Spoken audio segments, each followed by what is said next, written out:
I'm gonna start again. Can you hear me now? Can you hear me now? Got sound? Got sound? Got sound? Are you? I know.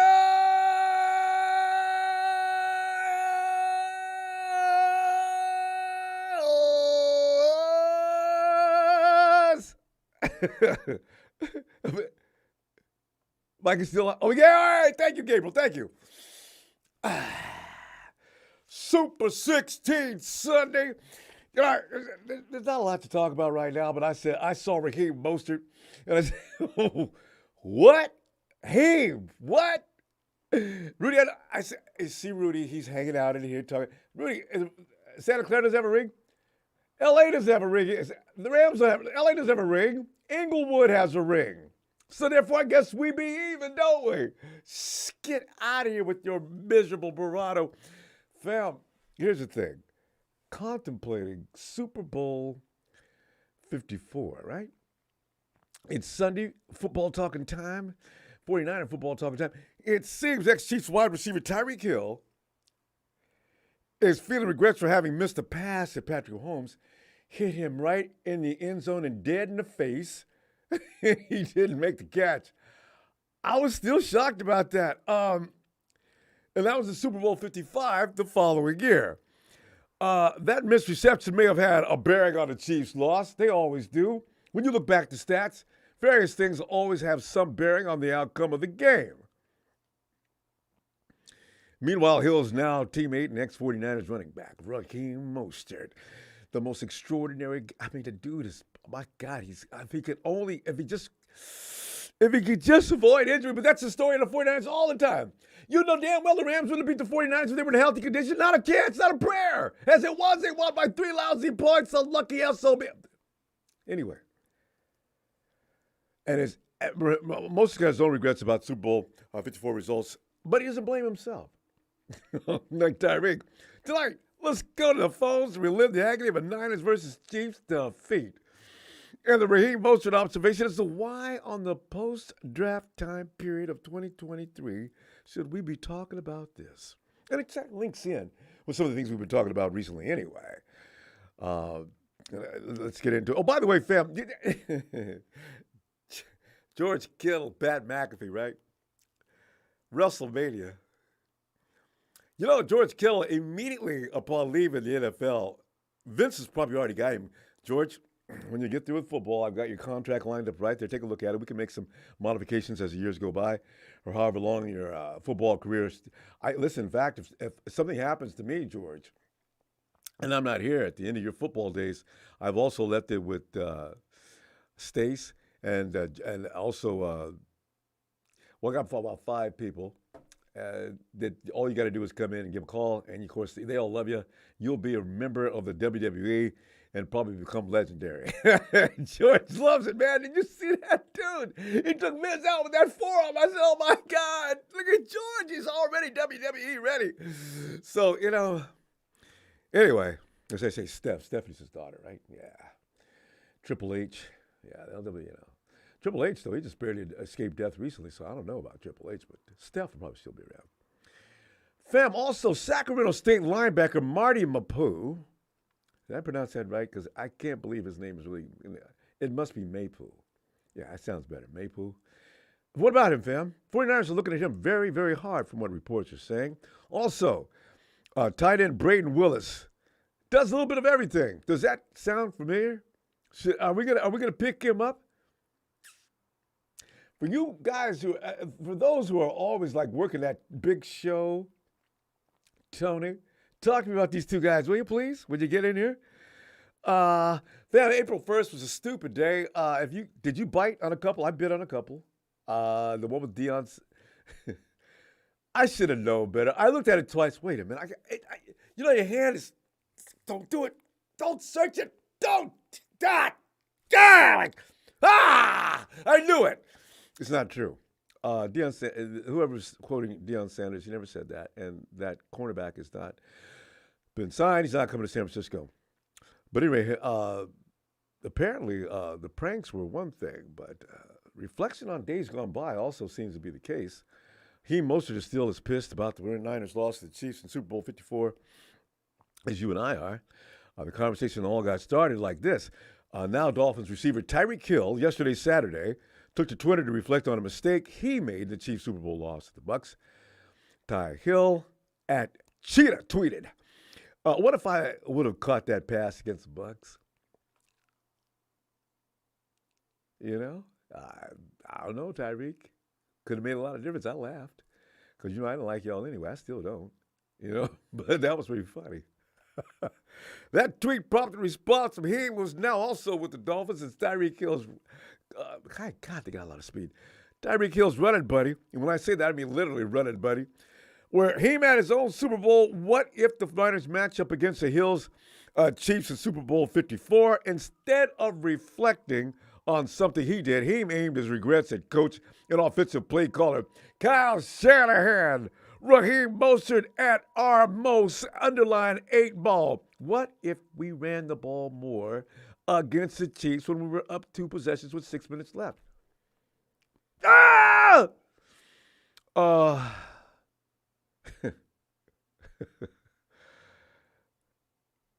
The Niners entered that game with arguably the best run game in the NFL, and Mostert was a huge reason for that recognition. Him, already proving to be invincible, blew up in the NFC Championship game with 220 yards and 4 TDs. My God, that's never been done before and probably never, ever will be again. 29 carries to put an exclamation point on his breakout 2019 campaign. That season, Mostert averaged a mind-boggling 5.6 yards per carry to spearhead at 49ers rushing attack to finish second in total yards in the 2019 season. Not enough, though. Not for Kyle. No. Games with next to Super Bowl? Question mark. In that big game, the Niners ran it only 22 times. That sad day was just the 3rd time all season they'd gone for 22 or few rushing attempts. With all the foot power we had, you throw the ball when it's necessary, Kyle, and you're the one who actually coined that whole way of thinking. Most of the frustration is understandable considering he only ran it 12 of those 22 times and had success on those 12 carries with 58 yards and a TD. Not enough, Raheem. I'm running this thing. Would you please let me do this? Raheem's what if is valid, though. Absolutely. There were indeed other turning points in that game that left the Niners short of the 6th Lombardi. The most popular, of course, was Jimmy Garoppolo's missed deep throw to Emmanuel Sanders, which will still ranks to this day as a main reason and the only reason in some minds of people that the 49ers lost that Super Bowl. But along with a couple of batted passes by Chiefs D lineman Chris Jones, who for some reason became unblockable on that day. Mike Person, it's a good thing you left the team that following. Because you turned into a weak sister for us in the 4th quarter. Anyway, the Niners D also allowed a huge completion to Hill on the 3rd and 15. That helped to turn the tide late in the game as well. Those points will be argued until the end of football time in the Niner Empire, but of course. But here's the thing, fam. Was Raheem Mostert the answer that Sunday for the Niners? Would it have made more sense to feed him until you wore out that Chiefs defense? They were good against the run. Against the pass. They were knocking persons around. They were getting in. They were just doing everything they wanted to do. Raheem Mostert believes to be the case, and the offensive game plan will be under a microscope if and when Shanahan never helps the 49ers get back to the NFL's biggest stage. Fam, something similar happened in Super Bowl 51, Patriots versus Falcons. I respect Shanahan for the things he has achieved and still believe he is a brilliant coach, and I want nothing to do with getting rid of him. However, the definition of insanity is doing the same thing over and over and expecting different results. Albert Einstein. Kyle, you do a masterful job of getting us there. The next Super Bowl, if we have up 2 scores and you're passing the ball, I'm hoping that Jed York and the entire York family races out on the field, grabs you on the sideline, and just starts beating you with a baseball bat. When you're up 2 scores, there is no reason to air that ball. Run the friggin' clock, Kyle. Please, Kyle. No, they weren't going to get on to us running. They couldn't stop us. Even Debo was running like he wanted. Whatever Debo wanted to do, he gave him the ball, he did it. He ran. And the Chiefs could not do anything about it. Why? Why? Anyway. The next time I got a feeling he's gonna know. He's gonna know. He's gotta know. Chill. Phil.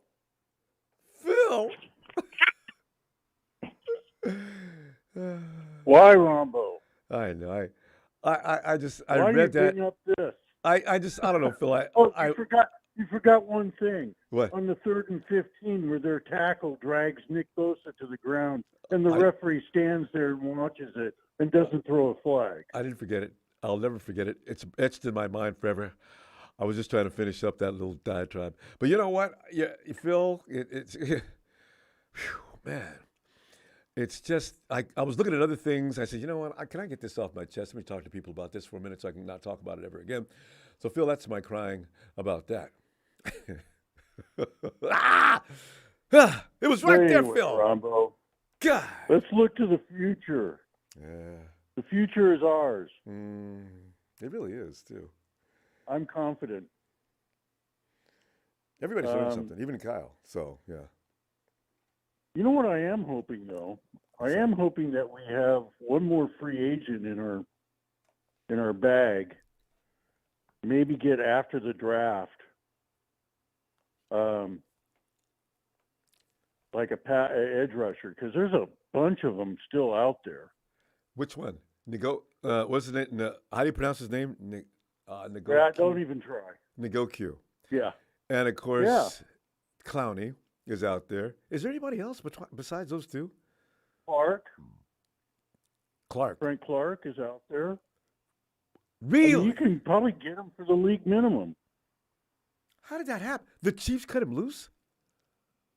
Yeah, they cut him. They probably didn't have any choice. And they signed Menahue. He's their lead rusher now. You know, they signed Menahue for 2 years, $20 million. You know, Clark is a jerk. I wonder if he Thank finally you for said the the wrong thing. 4th round comp pick. Yeah, right? I forgot about that. That's why they got rid of Clark, so they could go cheaper. Clark was probably asking for big bucks. $20 million for 2 years. Because they got Mahomes' salary to worry about. Yeah. You know, that's what you do when you've got a quarterback making $50 million a year. Mm-hmm. That's right. So, you know, that's why they got rid of Hill. Yeah. But they still were able to achieve the same result. And so that makes them think, well, we can get rid of it. Let's get rid of this guy, too. They drafted a lot of offensive linemen, so they're all on rookie contracts now. Right. Their whole offensive line. Yeah. They didn't sign their 2 tackles that were free agents this year. Mm-hmm. So they lost them. Mm-hmm. I mean, you know, that's what happens. You know, yeah, we got to get to that point. I want to see us have to get everybody but the main guys, and usually defensive guys that are worth a damn, that are getting paid a lot, are going to be the guys. So do you see George well, can you imagine we're letting Fred Warner go? Who else is getting paid? Well, I can see Eric Armstead probably having his last year this year. But Kittle could be on the, you know, his contract's coming up. Trent Williams. They worked him out. They're going to draft somebody, but he's extended for a couple more years, actually. I think that's just I don't formality. know if he's going to play that long. Nah. I don't know if he's going to play that long. He's not. You know, only $10 million of it is guaranteed. So yeah, that's where they do that. So they're going to be looking for a tackle. I mean, it happens. This is the NFL, and there's going to be turnover. And you know, we got to make the most of our draft picks and get some guys, redshirt them this year, and then bring them in next year, like we did Jake Jackson, like we did Banks. You know, we sit them out for a year, they get into NFL shape, and then they come in and perform. Yeah. So, look good at it too, because Banks is amazing last year. From what we did not know about him. No, he's solid.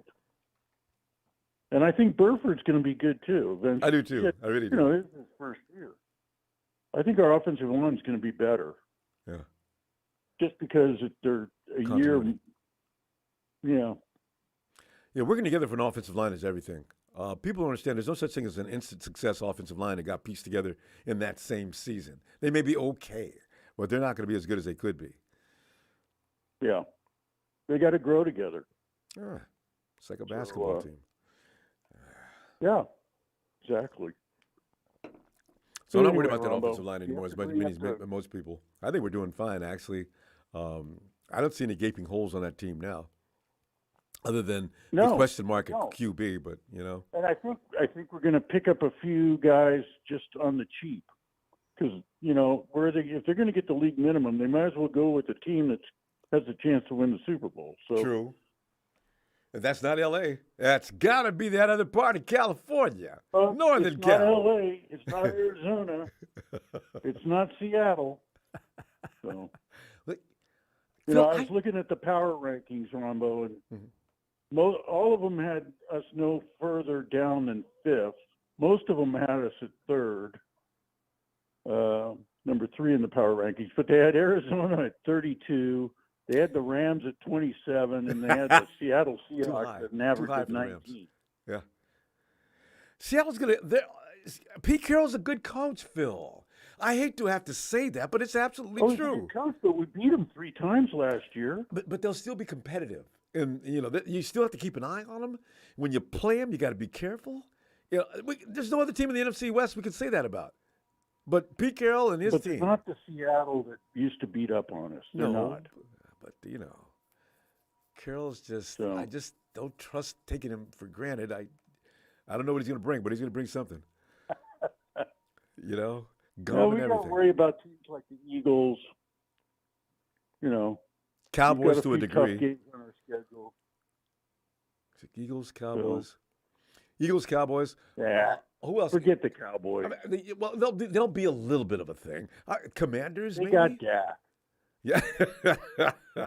Oh, there's an INT, and then there he goes into the end zone. It's another pick six. And the 49ers now lead 37, provided the field goal is kicked, to 12. Damn it. Yeah.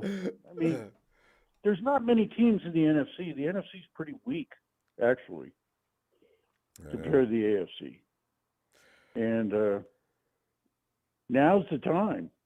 You know, New England did it for years with a weak division. Walked into the playoffs, were well rested, and then and not roughed up or injured. Had home field advantage, and then won the Super Bowl. Isn't that awful? So, yeah, well, that's how it's done. That's how it works. Phil, you know, several of those rings could actually be directly, you know, as a result of that division. It really is true. They never got beat up in their own division. The Jets were trashed. The Miami was trashed back then. Buffalo was struggling. And Buffalo. Buffalo hadn't been good until the last couple of years. But yeah, well, 3. So, yeah. So I'm, you know. Now it's our turn. Yeah. We've got Arizona, the Reds, and Seattle. It's almost embarrassing. People ask you, what division 49ers are in? We're going to get that argument, Phil. Oh, come on. What division are you guys in? Well, so what? It's 14 and 3, and that's what we did. Well, New England won, 7 Super Bowls because they had a weak division. But they still had to go against a competitor, and that's still got to give them a little credit for that, because usually the team they played should have beat them on several different occasions. The Hawks, the Falcons. Those are 2 games I can just think of offhand that they should have definitely not lost. Oh, the Rams had them beat. Actually. Yeah. Well, that last time. That pass, a wide open guy. Oh, that's right. I mean, the other thing is they got a break in the tuck rule with the Raiders. I forgot about that.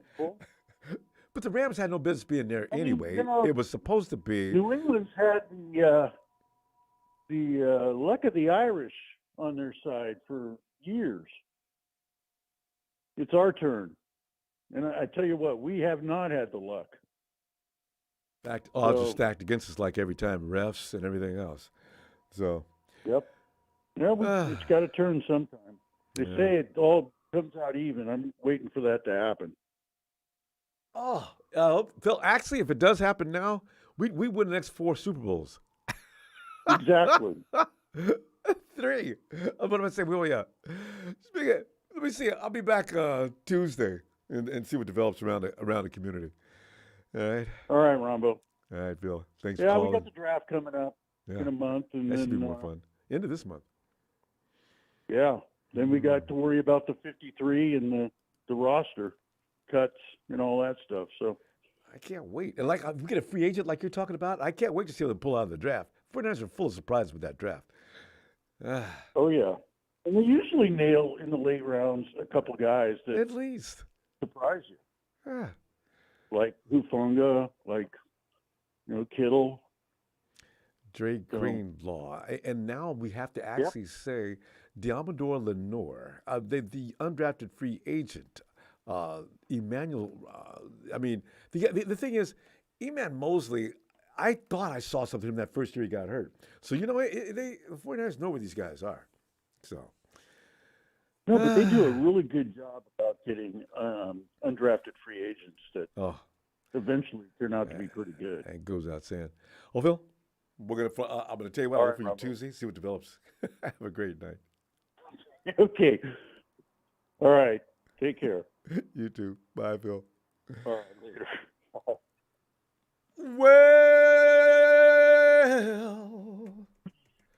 Well, it's a big show.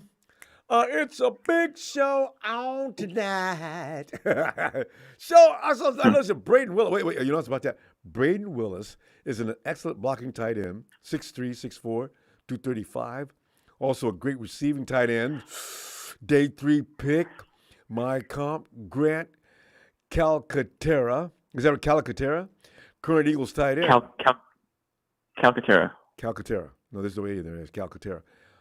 Show, I love your investigative work. If I worked in the 49ers front office, I'd hire you in a heartbeat. This man gets done. Show knows every detail. Show. But if you have anything before to say I get to the draft, okay. As much as I'm not a fan of Shanahan, I wholeheartedly disagree with Raheem Mostert. It is not his fault.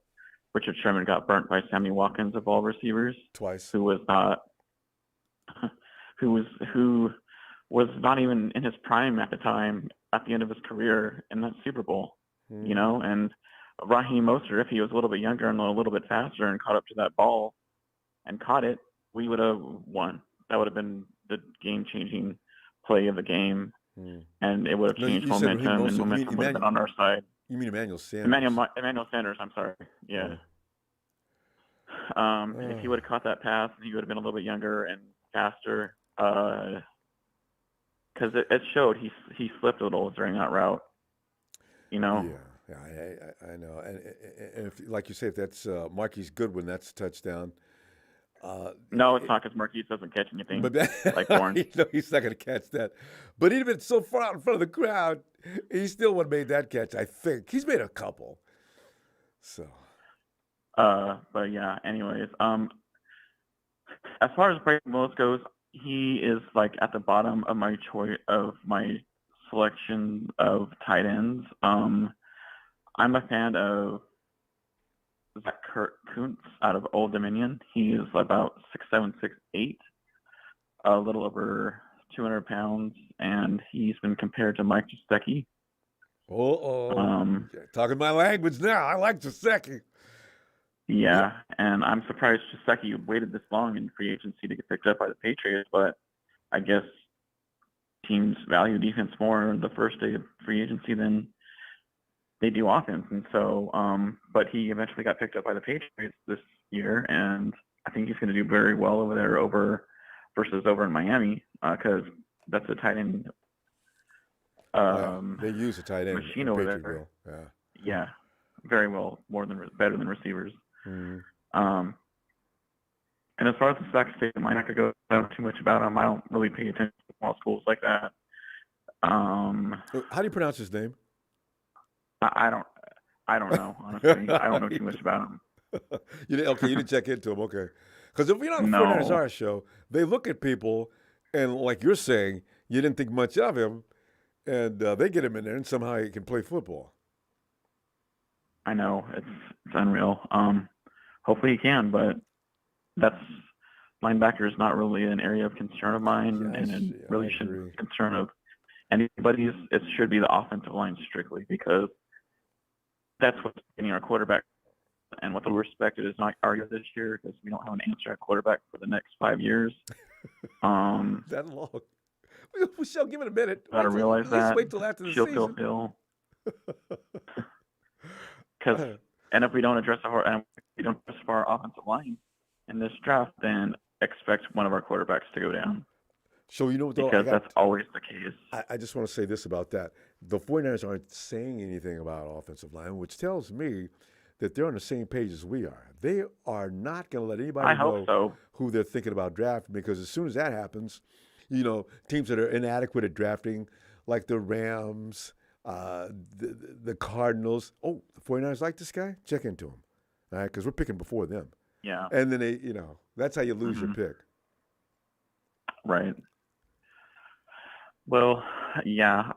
But if we don't address that area right there, then we're SOL this season, because it's bound to happen. The quarterback's going to get killed.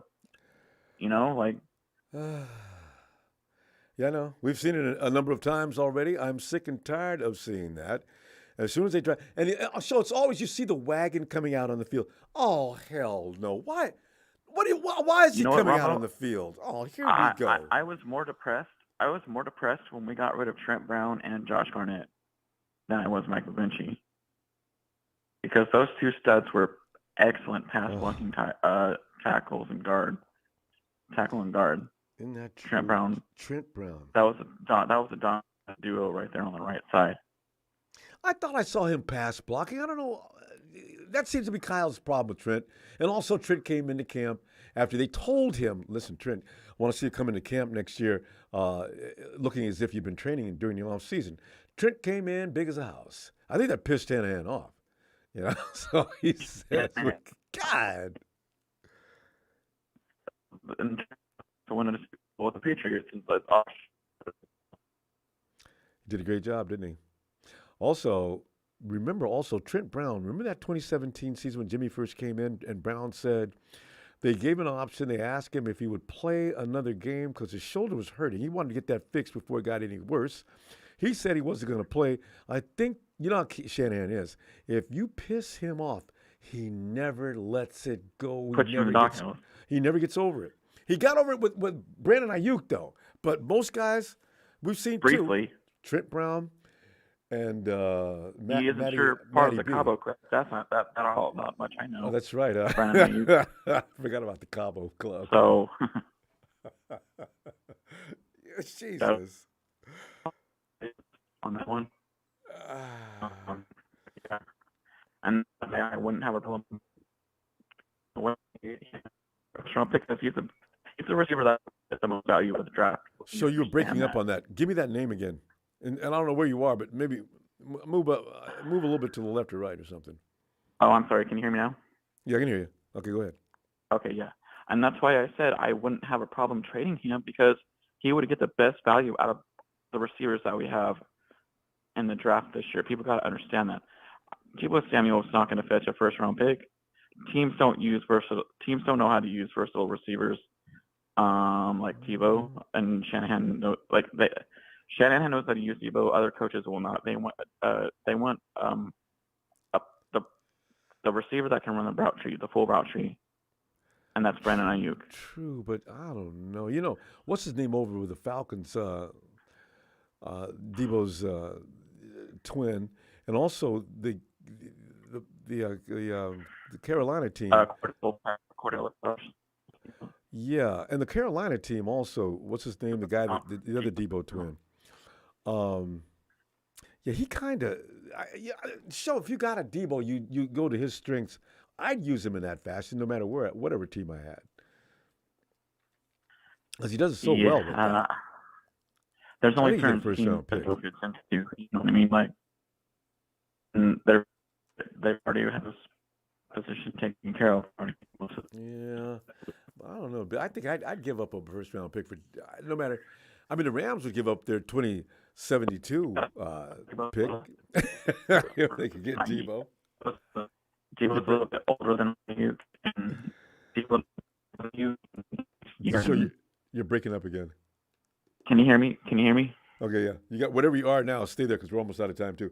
Go ahead and finish. Okay, yeah, but I was saying that Debo's a little bit older than Ayuk, and Ayuk's got more left in the tank, I think, and he's not paid yet. So once you pay a player, they start to go downhill. Yeah. They're for some reason their production starts to go downhill. Trade while on a rookie contract. You know? Look out for draft night then. Let's see what happens because the 49ers are dying to get back in the first round. Oh, I guarantee you they are. So yeah. All right. Shout out to everyone. All right, shout out to Papa Dragons, Tony from Down Under, Donut and T, and Tony from Hawaii. And even though we most likely don't agree on everything all the time, but we did agree on one thing about Ayuk, which was shocking. And yeah, y'all take care. All right. All right. Good night. All right. Night show. Here he goes. And the law has arrived. Hey, Brian.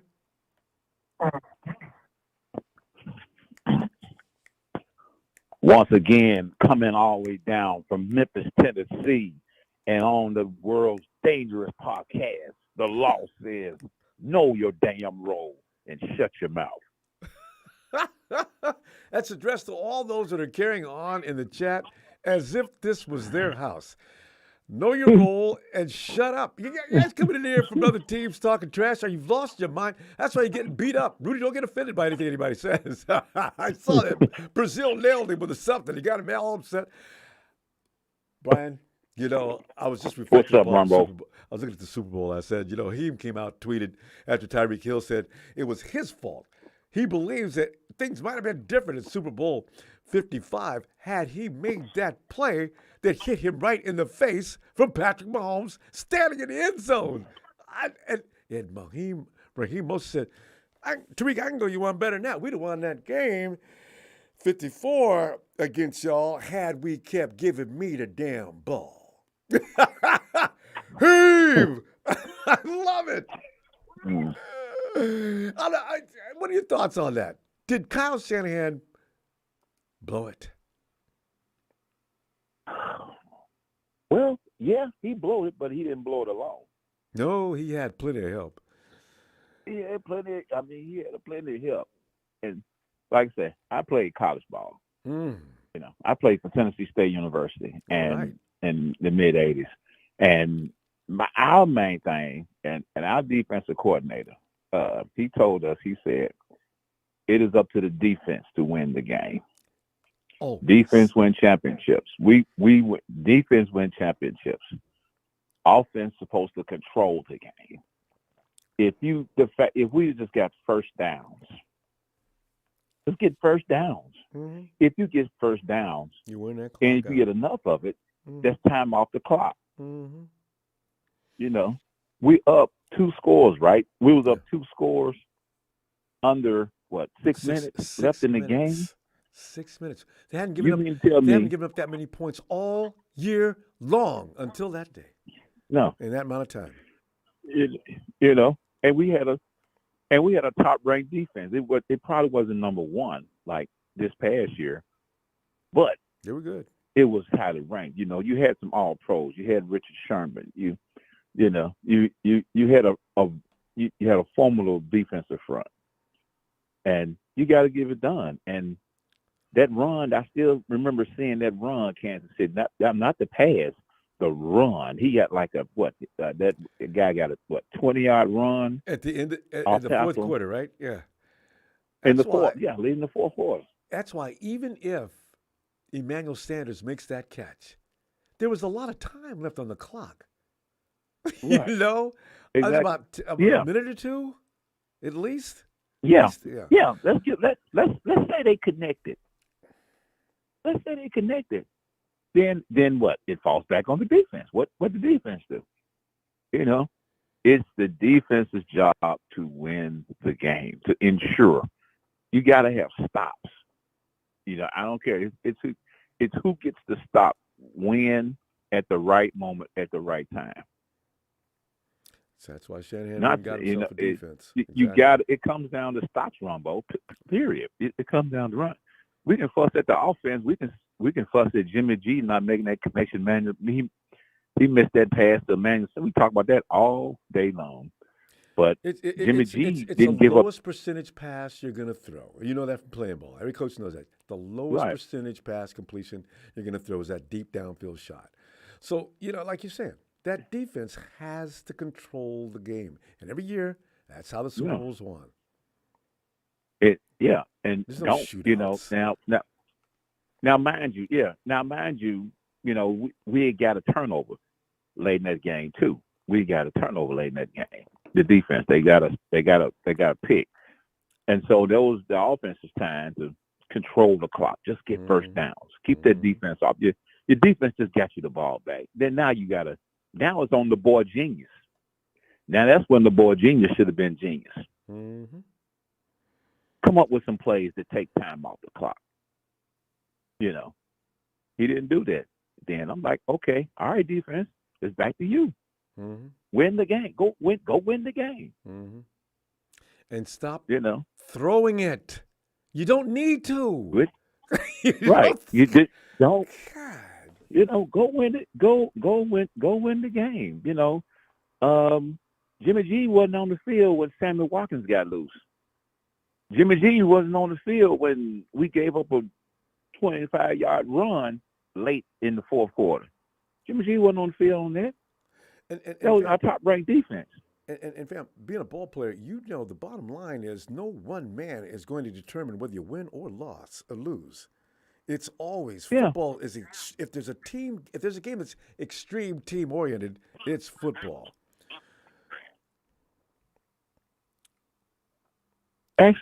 Yeah, exactly. Mm-hmm. You know, but you know, like I said, we can say that. You know, and I'm kind of surprised if Raheem Mostert making he's throwing shots there right now. Didn't Raheem Mostert? Didn't he miss like half of the season? Didn't he? For somebody that didn't play a full season, I mean, you sure making a whole lot of noise. 2019, I think he made it. He may have missed a couple, but that was his only year of playing the majority of the games, and he was unreal. Yeah. So I started calling Raheem Paper Mache because every time you look up, you hurt. But man, I used to love to watch him run that rock when he was feeling good. Yeah. It didn't look like he was putting any effort into it at all. Raheem Mostert is one of them runners where they can move quick and doesn't even look like that's what you call a natural speedster. Mostert wasn't even look like he was moving that quick, but everybody was whipping.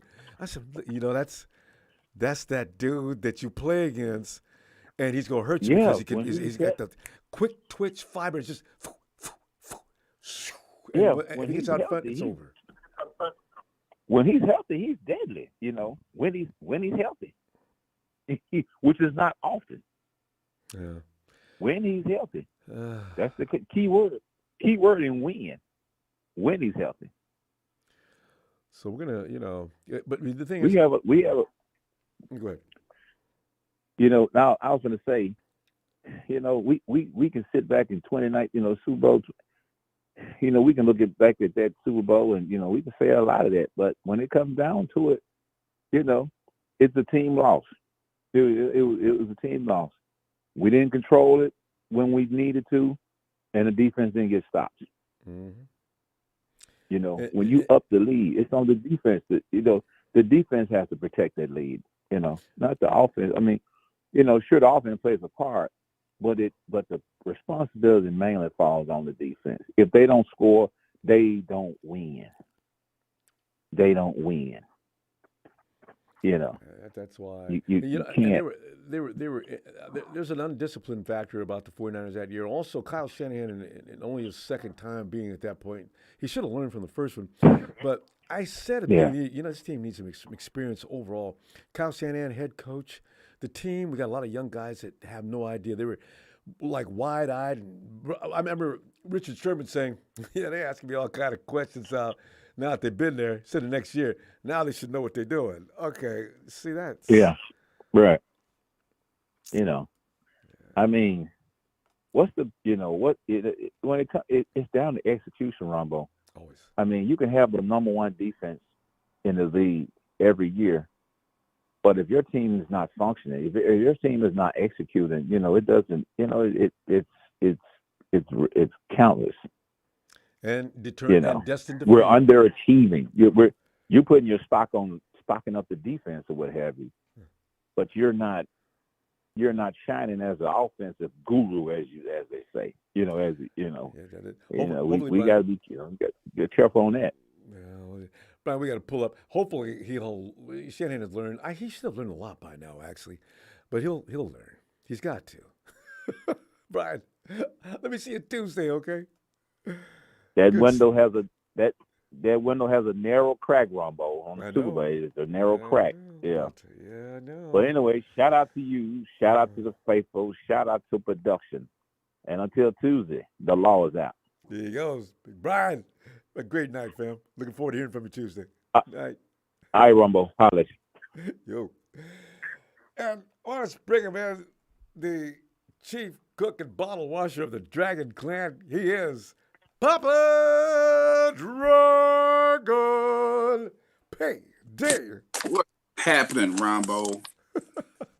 Papa, it's funny because, these wounds won't ever heal.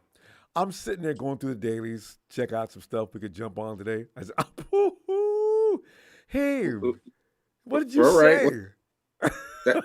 Well, let's talk about why the wounds won't heal. The wounds won't heal right now because Shanahan continues to bring attention to this football team. We are the number one story in the NFL. Every year for past 4 at least. And it's not for good reasons, Ronbo. No, I know. They talk more about the 49ers than they do the Chiefs. I know, right? They really do. It's true. And if you look at it, if you look at the situation for what it is, all roads head back to Shanahan and Shanahan's enablers.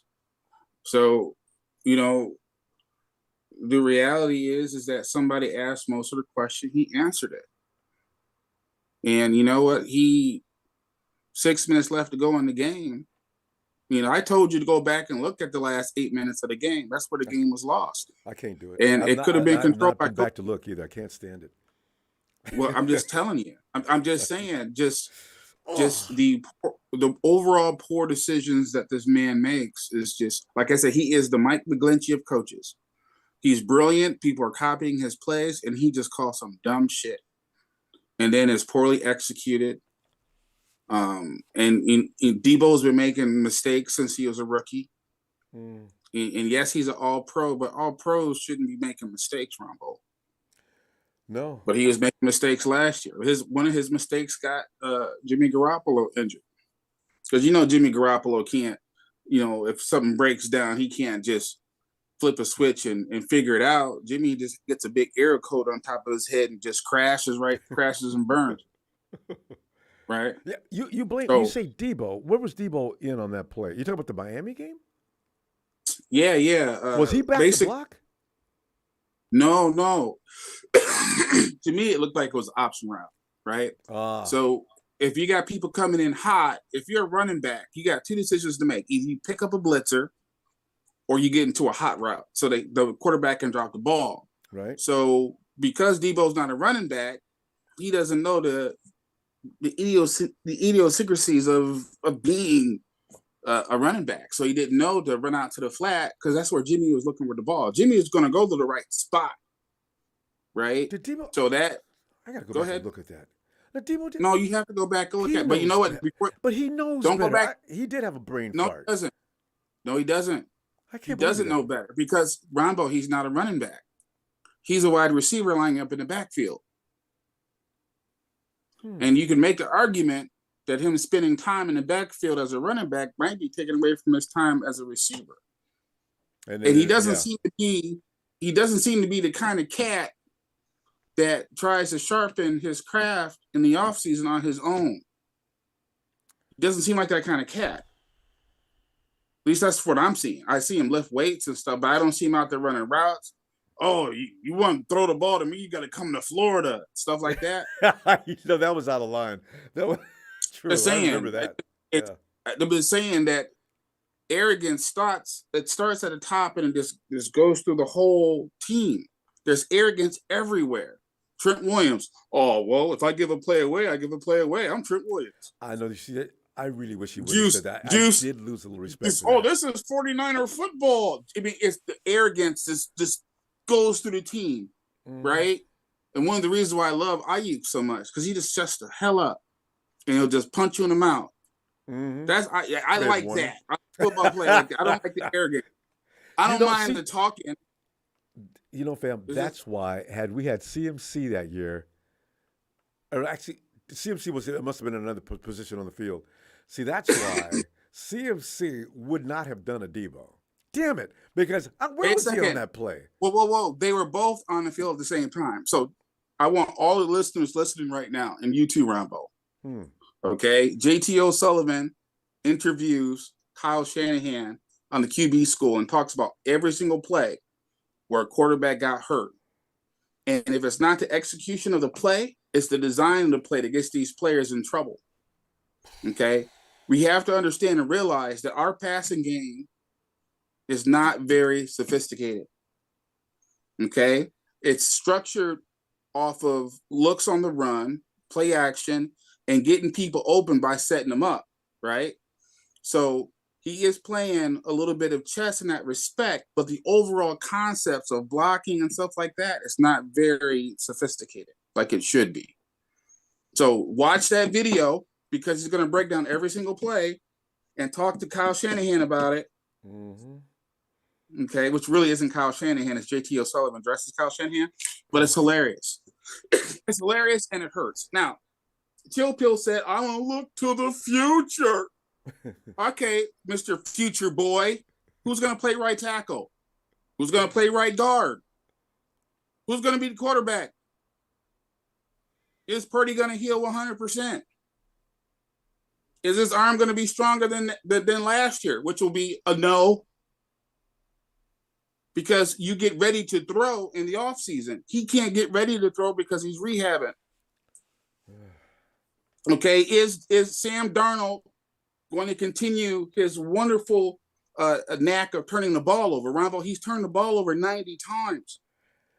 90. He's been in the league for how many years? That is pretty amazing. 4 years? I don't know. 90 is too much for a career, Ronbo. That's a lot. You do the math. It's crazy. That's an average. That's almost as much as Aaron Rodgers. And Aaron Rodgers has been in the league for 20 years. The reality is that we can only control what we can control, but right now there's too many future questions for me to sit there and say how great the 49ers are going to be, because quite frankly, I don't know the equation of everything yet. You know, I mean, and if you think can't apply about formula because it's like you're saying, there is no real set pattern other than sometimes players seem to be doing things by the seat of their pants.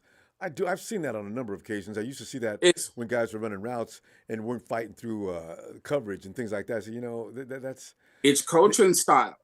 It's coaching style. His coaching style is that basically he'll tell you once. He won't teach it to you. He won't teach you repetitively. He'll tell you once. If you make the mistake, then he lights you up in your doghouse. That's how he teaches. And that's the wrong way to teach football players. Just like his whole language is too complicated. He needs to simplify the language of the offense. And he needs to really focus on the position groups that he's struggling. You're supposed to work on your weaknesses, Ronbo. A wise man said that the definition of madness is doing the same shit. Getting a $80 million defensive tackle is the same shit, Ronbo. It really is if you think about it. I mean, I don't know how anybody else feels about it, but I'm gonna wait. I'm gonna wait till the end of the season next year. And if we gotta talk about this now. Because I'm listening, but I'm just saying I'm not gonna pass any judgment on that until the end of next season. No, judgment. I'm not saying pass judgment. What I am saying is this: the concept of what they're doing is flawed because it works great in the regular season. And then in the playoffs, when teams are better and coaches are better, and the whole level of play better, we struggle. And one of those reasons is our strength of our team is the defensive line. Would you agree? Yeah. That's their identity. Yeah. So. Okay, so you got the best pass rusher in the league. He's about to make $35 million a year. But guess what? He could be neutralized by the scheme or by non-calls by the referees all day. Remember, Hargrave didn't have a sack in the Super Bowl. Pop, don't remind me of that. I'm just trying to be real. If you put all your eggs on basket, that's a single point please, failure. I want to fantasize for a minute about that. Don't fantasize. Raheem Mostert was right, though. He was right. Because guess who else didn't run the ball in the second half? Who didn't run the ball in the second half, Ronbo? Hey, Debo. Him and Debo. Anybody else for that matter. Thank you. Where were the Yorks? Where were the Yorks? Why weren't they down on the damn field kicking Shanahan in his ass? We got to go. He's done this before. And you better not do it again. Ask Tony. Shout out to Tony from Atlanta. Ask Tony about Shanahan and his play calling. Yeah, I can't wait till they get you. Bob, we're going to go, though. I tell you what, good stuff. I love the emotional content always. I do. And you're right. Man, it get my blood pressure going. I'll wait on Hargreaves, but yeah. But anyway, fam. Focus on the future. Yeah. We don't even know what the future is yet. For God's sake. We don't know we're alive Sunday. We don't know if we're going to be alive tomorrow.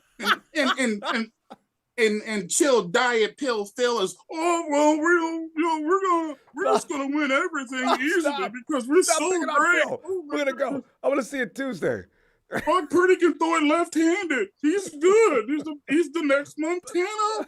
Bob, give my best to the Dragon Clan. Bam, boom. All right, fam. Night, Pop. Let us bring in Bill. Okay. I wasn't on. I don't know when you got on again, but I heard a caller right after me talking about Trey Lance not being good.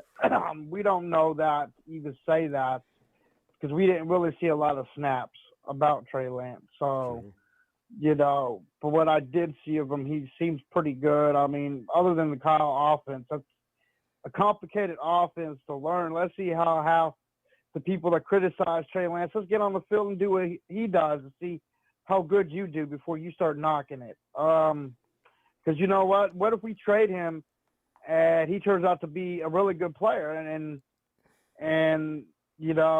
how would you feel? And we lose Brock Purdy. I mean, just pull your brakes on that a little bit before you start talking about a Trey Lance trade. Bill, you bring up something really interesting. When's the last quarterback I can think of? When you go back in history, Jim Plunkett was looked upon in very low regard. He came to Oakland and did a job. He went to Oakland and did a job. You look at Drew Brees, he was given up upon. I'm trying to think of some other quarterbacks that got kicked to the side and came out for fame. Besides those two, you know what? Jared Goff could be on that list. Now, the thing is, if Jared Goff next year does something special with the Detroit Lions, who are building a friggin' monster over there, if he does come out, that's going to be interesting, ain't it? Okay. Jared Goff had how many years and how many chances? Yeah, true, but he's changed his way of thinking. How many chances in years to Trey Lance have? Okay, well, yeah, there's if you're going there with it, yeah. No, Trey's not had any opportunity yet, and because he fell victim to the injury bug. And that was because of what Kyle called. That wasn't his fault. So before we start calling Trey a bust, we need to pull our brakes and see what we got. That's why I'm not really worried about the quarterback situation right now. I just don't want them getting injured again. I wanted another one just because we know how we went down the NFC Championship. I don't want to see that again because we should have won that. About as far as Hargrave is concerned, he only was that bad because of the defense he had around him. We got a way better defense than Philly. So let's see what we got. Bill. No, Hargrave, he has an outstanding group around him, actually. He didn't have our team around him. He didn't have a Bosa. Well, all right. He didn't have Eric Armstead. Okay. He didn't have our group around him. Let's see what he does with our group in the preseason and see how he plays. If he can't do the job, then he'll be caught. So we're not gonna he's not locked in to get the position. He's just one of those members on the team that we got that he has a chance to prove himself that he can outperform, because we all know how they love to hold Bosa. He's an outstanding pass rusher. I could give you that. A great, outstanding pass rusher. Now you got a choice between Hargrave and Bosa. Pick one. Or Armstead. Pick one. Pick one now. Come on, Chiefs. Pick one. Look for Drake Jackson to explode this year as well. I got a feeling about him. Yeah. We got to replace Amenahu, though. We've got to have another guy for depth. I think this might be an okay year. I might be wrong about the call. This might be a good year. I mean, just by how everybody's talking down on Trey. What if we keep Trey and let's say Purdy can't get out and Trey starts and he has a remarkable year like Purdy? What are you all going to say then who hated on Lance? Now remember, Bill, there's a third quarterback in the coverage. I don't want to hear about him. He's another water boy, bro. He's got a lot of INTs. But I tell you, last year it seems that he's turned the page on that chapter. We'll see. He might, but he's got to prove that he got past that, because he had so many tryouts like Golf did. I want to wait my break on him and not get excited. What's his name again? Which team? Our team? That third quarterback we got, what's his name? Are you serious? As soon as I say something, it doesn't matter what his name is. Sam Darnold. That's how relevant he is right now. Okay, so he proves himself. That's how relevant you are till you step up to the plate. Right now, you're just a water boy till you prove otherwise. Now, every year we have two good quarterbacks and a water boy. Yeah. All right, so this is how it is with Kyle's offense. Unless he can step up and prove himself to be other than a water boy, that's what you are. Now, anyways, get back to that. We're going to have a good draft. We're going to have a good season. And for all you Trey haters out there that's clowning on him, you better know what we got. We got a diamond in the rough right now ready to shine. And that's why you're trying hard. He knows what we got. Bill, I ask about this on Twitter, and a lot of people, I don't think anybody hates Trey. We just haven't seen anything to love or hate him over. That's the thing. So there's a question mark. Then why is a lot of people calling him a bust? Yeah, I know that, because that's what we do. If one thing about the 49er Empire, we will label a person a bust in a heartbeat. Yeah. But you know what? We've been right about a couple. Javon Kinlaw is definitely the B word. It's sneaking up close. It's right behind him.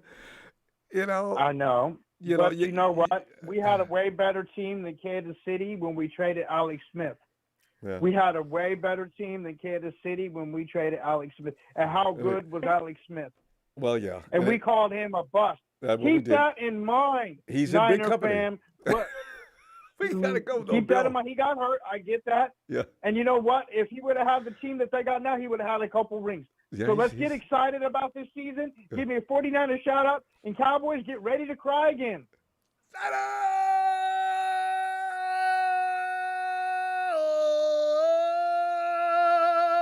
Big Bill, bring that flavor. I gotta rub this in a little before I get off. How about them Cowboys? You gotta understand, Bill's in Texas. He's got surrounded by them all. They're shooting at him all the time. He's got to circle the wagons. It's terrible. Hey, Bill, have a great night. Hang in there. You too, man. Thanks, Bill. Let's bring Ellis in here. Because Ellis he's got to do that. Ellis do Don Burr.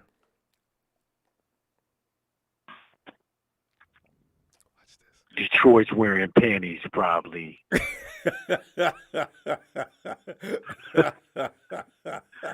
Yellis, you get the award for the Don Burr imitations. Nobody can do that like Detroit. Oh, I thought that was really him. See you now. No, that's me. That's the way he uses his phone and everything else. He gets right into the speaker, puts his lips on it, and yells that stuff. You know. Right. That's hilarious. Yeah. I just hope we can. I hope we laugh at him next year, though, because I'm telling you right now, they concerned me last year, and they continued to build. Jared Goff came in with a new attitude, saying he stopped with grieving over being thrown out of L.A., and he's taking his team and put them on his back. He wants to lead them. Now they got weaponry, but we're still going to kick their ass. So never mind. Let me withdraw all We that. scored 3 points in the Super Bowl. I'm out of here. Oh, Rudy. I know. He is amazing. Yeah, man. But yeah, we even last year after the draft, and a matter of fact, the year before that, when they got Penei Sewell, I knew that they were gonna be looking better and better. I mean, it's kind of how it happens sometimes, not with every organization. Yeah, you can't come in last all the time. You can only be terrible for so long until somebody gets it right. You get the right coach in there, the right GM, then you start getting the players together, and you start building. So, I don't have any ill will or wishes on the Lions, honestly. It's always about the Seahawks and the Rams for me. Yeah, you and me both.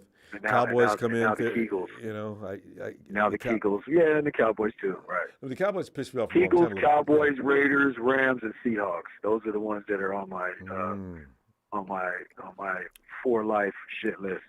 Ellis, what's so funny? That's true. Nobody has more than 4 or 5 teams that they can't stand. I don't really care about the NFC East beyond the Cowboys. The Eagles and those other guys, I don't concern myself with them. AFC teams, not a thought. It's pretty funny. There's only that few teams, and it's usually because they're fan base. I just kind of added the Eagles in there just because they're so overjoyed that they beat the best team in the NFC.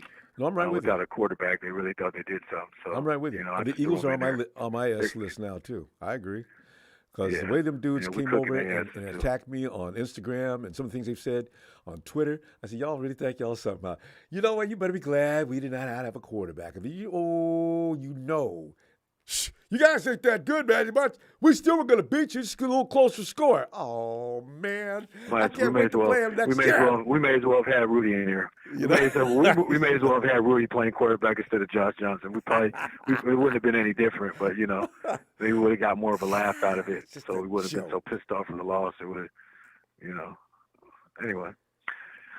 Well, but yeah, man, the Raheem Mostert, huh? Yeah. Well, Kyle deserved it. I'm not sticking up for his ass. Good point, because I wonder if he just said that if Kyle wouldn't have got rid of him. No. Probably not. So, guys always decide to start talking once they're gone. They don't usually do that when they're on the team. But it's true. I mean, you got to keep it. He's the only one, though, Ellis. Recollection. Anybody else? Well, Jeff. I mean, who else is going to talk? I mean, everybody else has pretty much been on the team. We just finally lost McGlinchey. McGlinchey might, leak and say some shit. Now that he's not on the team anymore, there might be a couple of guys that got some leaky, sound bites on the way. They're loading, as we say. Buffering. And Jimmy G just doesn't talk. Jimmy doesn't say nothing about anything, so he ain't going to say anything. Who else? Yeah. What's the name that went over to I don't know. The Broncos? Jones? Jones is a great ball player. How come we Thomason? Everybody leaves San Francisco. I love my coaches. I'd go back to the heartbeat. Yeah. I mean, it's a fact, Ronbo. Kyle blew it just like he did in the Atlanta game. Now, don't get me wrong. Richard Sherman was getting smoked, and he was pissing me off from about week 8 on that year anyway. So, yeah, the defense did give away some big plays. You take away those big plays, we don't lose that game. On the other end, you do give up those big plays, but we continue to run Debo and Raheem we don't have those problems anyway because we still run up the score. And kill the clock. So, and Tyrann Mathieu said, man, we're glad they stopped running the ball, man, because we couldn't stop them. We're glad they started passing. He said it. You know, their starting safety the Honey Badger. said it clearly on national fucking TV. Yeah. Yeah, Tyrann Mathieu. He's the one that said it, man. Come on. Kyle blew it. You know, he blew it. He started getting conservative at the wrong damn time. Kyle, the game is not over yet.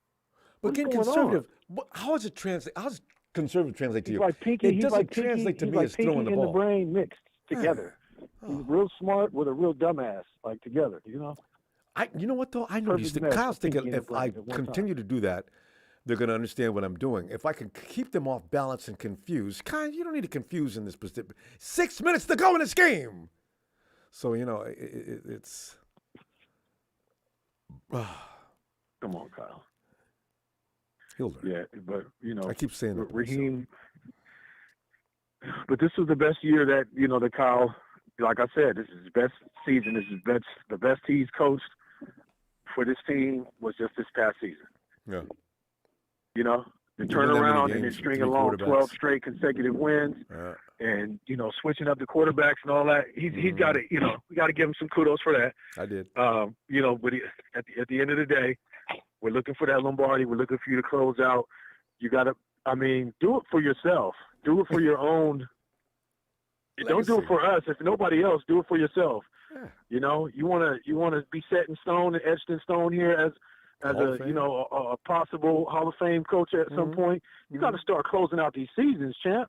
Yep, can't go to HOF without a Super Bowl. Got to as a coach. Yeah. Shit, you can't do that. You know, I mean, you don't. Heaven forbid, you know, one of his prototypes are, you know, his other guys, you know, what if D'Amico, you know, Saleh and McDaniel all get a Super Bowl trophy for him, you know, just saying, even one of those three, he's still gonna look like shit. Cause look, Sean McVay, and then you got one of the guys that was a coach on your team. Wait, McVay worked with him. He wasn't in charge. I'm not saying he was under him, but still, I'm just saying that, you know, any of those people, it's still part of the, you know, still part of the club in some facet. You know, it just wasn't under him, an underling, as he was a head coach. But still, Ellis, we got to talk Tuesday. Appreciate you as always. You know, now the show's complete. When Ellis gets here, that's it. We've done the show. We can quit now. I'm kidding. You know, everybody. If you wait on the phone, I didn't mean it. Yeah, we need the rest of the family in. Yeah, no, it's all good. No, much love. I appreciate it, fam. We definitely need. You know, this is a collective. You know what I mean? We all make the show. That's why we're fam. You know what it is, and so shout out to the family and everybody. Yeah. Yeah. And the others. You know, I haven't seen in a while, Ronbo, ready to croak, and the other. You know, maybe those burner accounts. Maybe he switched personalities. He's probably one of these other guys in the chat, like I was saying. It was embarrassing for him last year. Some people have shame, and he may be one of those kind of people. The people in here now have no shame, so that's why they're still in here. So, anyway. They got paper bags with zip ties on it. Anyway, make sure you hit that like, subscribe, man. You know, wipe your feet. Shout out to the fam as always, and. Yeah, man, to the next one. Thank you, fam. Appreciate you, Ellis. Give my best to the squad, sir. Night, fam. Thank you, for sure. Oh, yeah, and Eve, they lost by 2 points. It was 9-7 in that game that we had yesterday for Johnny. I told you had a softball game. Oh, you said they lost 9-7? They 2-1. They lost by 2 runs. That's all right, though. They did good. He'll get it. They'll get it next time. All right. It's early. Yeah. All right, Thanks fam. for that update. All right, fam. Night, Ellis. Yes, sir. Hey, Johnny. Hey. Levi. What's up, Ronbo? Levi, I know you're busy at work. Just get a word. As Raheem Mostert has voiced his opinion on what went wrong in Super Bowl 54. And I had gotten over it until I read that tweet, and all of a sudden my whole body heated up and flamed out. I looked like Johnny Storm flying around the room. You know, it was just an uncalled for and unnecessary loss. But Levi, you know what I like about you? You've normally got a spin going the other direction. Is Raheem Mostert out of line, or do you agree with him? I agree, but I don't agree that Raheem Mostert was the key. Okay. Most of the good plays I saw came from Debo. See, I said that after the game. I know I'm usually the Kyle Shanahan defender.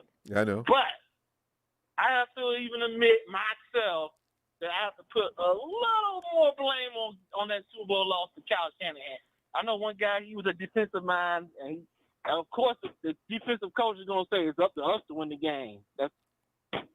I'm sure the offense says the same thing. We got to score points to win the game. The other team, we got to stop them from scoring points to win the game. They're all supposed to take responsibility anyway. And, you can't be like Zach Wilson. You think they lost the game because of you? No.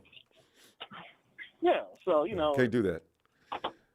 But Kyle Shanahan, I remember that Super Bowl because I was like, man, Kyle, you got to do the trick. Don't you got some more trick plays? They're the only run plays that was doing anything. I don't know where I hear this that we couldn't stop the run. Because every time they ran the ball, they do a little run play. Guess what? They stopped. But whenever Kyle Shanahan stuck his hand in his pocket and said, okay, I got a trick play, big yard. So I'm looking at the end of the game. I'm like, Kyle, trick play. You got to have a trick run play left in you. You did it against the New Orleans Saints? Get another first down. Ah. They can't stop that. If you do a regular run play, they got this because they say gap integrity. Everybody stay on that gap, so all that moving and they ain't doing that because they were disciplined. They were standing in the gap. But when Kyle Shanahan ran a trick play, and they made big yards. They stacked, you know what? Chunk plays. And they stacked the box. And Shanahan, who's been around football forever, tried to throw into the teeth of that defense now that no longer has any teeth beyond 4 yards. So, I still understand why he thought that was going to be as easy as ABC. I don't know, man. I think it's big. If you want anything, I'm gonna say that Kyle Shanahan may have cracked down from the media. I think he was trying to throw an olive branch to Jimmy. I hate this now because now I got to throw shade. Good thing he ain't on the team no more. Yeah. Okay. I think he was trying to throw olive branch to Jimmy, honestly. In what aspect? He was throwing more. Because, he was throwing the ball a lot in that game. Oh, yeah. Well, that wasn't the game to give no Jimmy Garoppolo time. We need to strategically win the game because it doesn't matter who the quarterback was or how good he was. Don't keep throwing the ball unnecessarily. You get yourself into trouble. I feel like it was a little bit of that Pete Carroll syndrome. Yeah. Where how they lost it with Russell Wilson throwing the ball. Make Russell Wilson the hero, Super Bowl MVP.